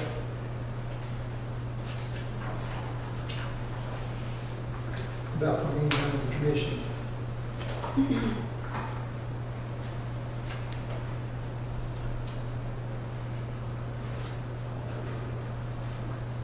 I could give an update, we could probably do an executive session, but I don't know that we need to. We could. On the interim, would be okay to discuss the, not a particular person, but just kind of give an update where we are. Don't you know you want to go to executive session, discuss? I don't know what you have to say. Well, I'll tell you what, we give you a bit of a process, and you can help me with this, because Dave talking about that, and that's really what we want to deal with, is there's no different process, he told me legally, between appointing or voting on an interim versus permanent. So his recommendation was that we might interview the interim in open session. If you go to executive session, you have to put your top 3 candidates out there, and it's going to be a time period before you can approve. If you're going to commit someone and align someone, you could do the interviews in open session. He's given me 4 or 5 names that I want to submit to you. You need to do that in executive session. Am I going too far? So process, that's what we have to do, the process. If we need to do executive session, I go to executive session. Yeah, that's up to you. Are you to the point that you're ready to do names now? Is that what you're saying? Oh, I have the names.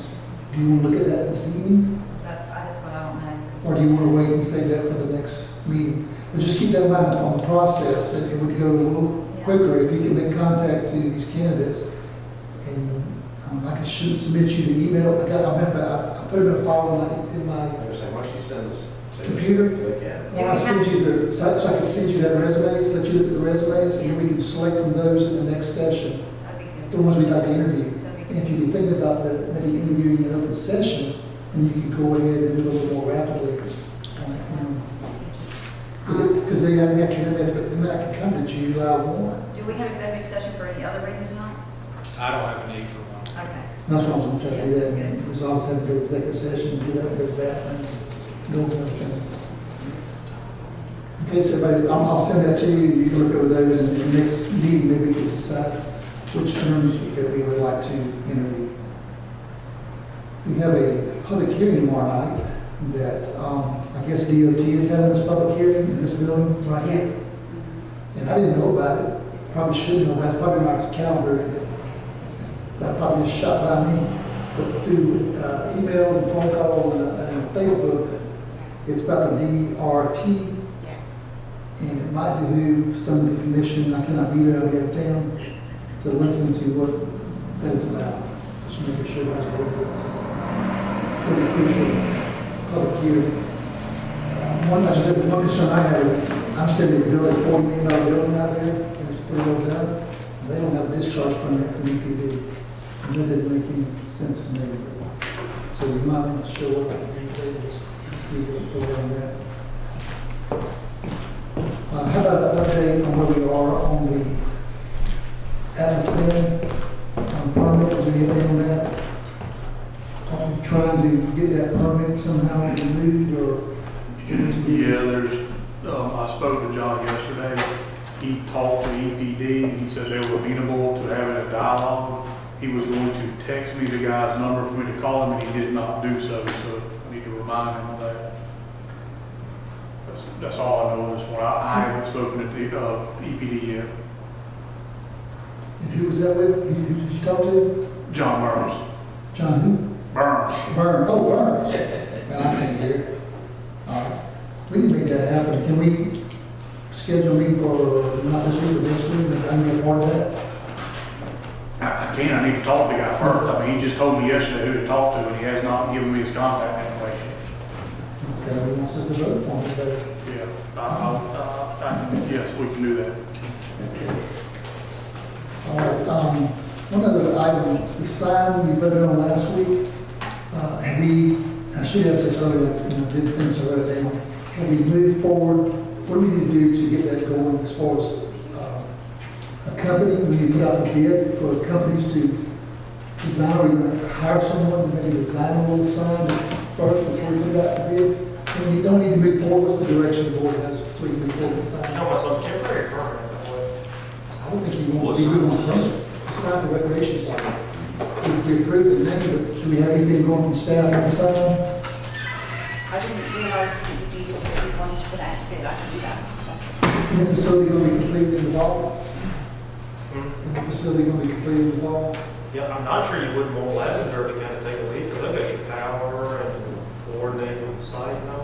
I'm not sure I would put it under that or possibly. I mean, it's just possible. Okay. Get some bids, they could get some bids and some, There's a line item in Lavender's budget for signage. I don't know if it's sufficient for what you all probably want, but there is, it could be done through their contract. Okay, I just thought about that, we approved the name, but then. It's in the budget, I hope it's. I hate for you to get billed, and look at each other and say, well, I have a sign. Probably get those again, they'll probably come up with something like that, do maybe architectural. It might be expensive, Do what? it might be more expensive, but it might be better. Depends on how you want to work. Yeah, so check it out. Good idea. Okay. Is that something staff will take and check the contractor? That's the engineering firm talking about? Loud, your construction manager. Anything else from the commission? If not, we have a motion to adjourn. You need to approve the executive session. Oh, okay, sorry.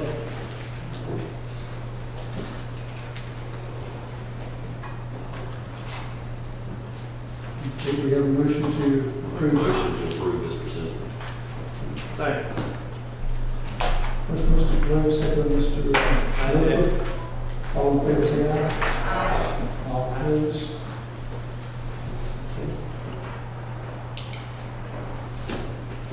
This is all our business tonight. We have a motion to adjourn. Take a motion to adjourn. Second. Motion, Mr. Keefe, to adjourn, second, Mr. LaRoche. All in favor, say aye. Aye. And we are adjourned.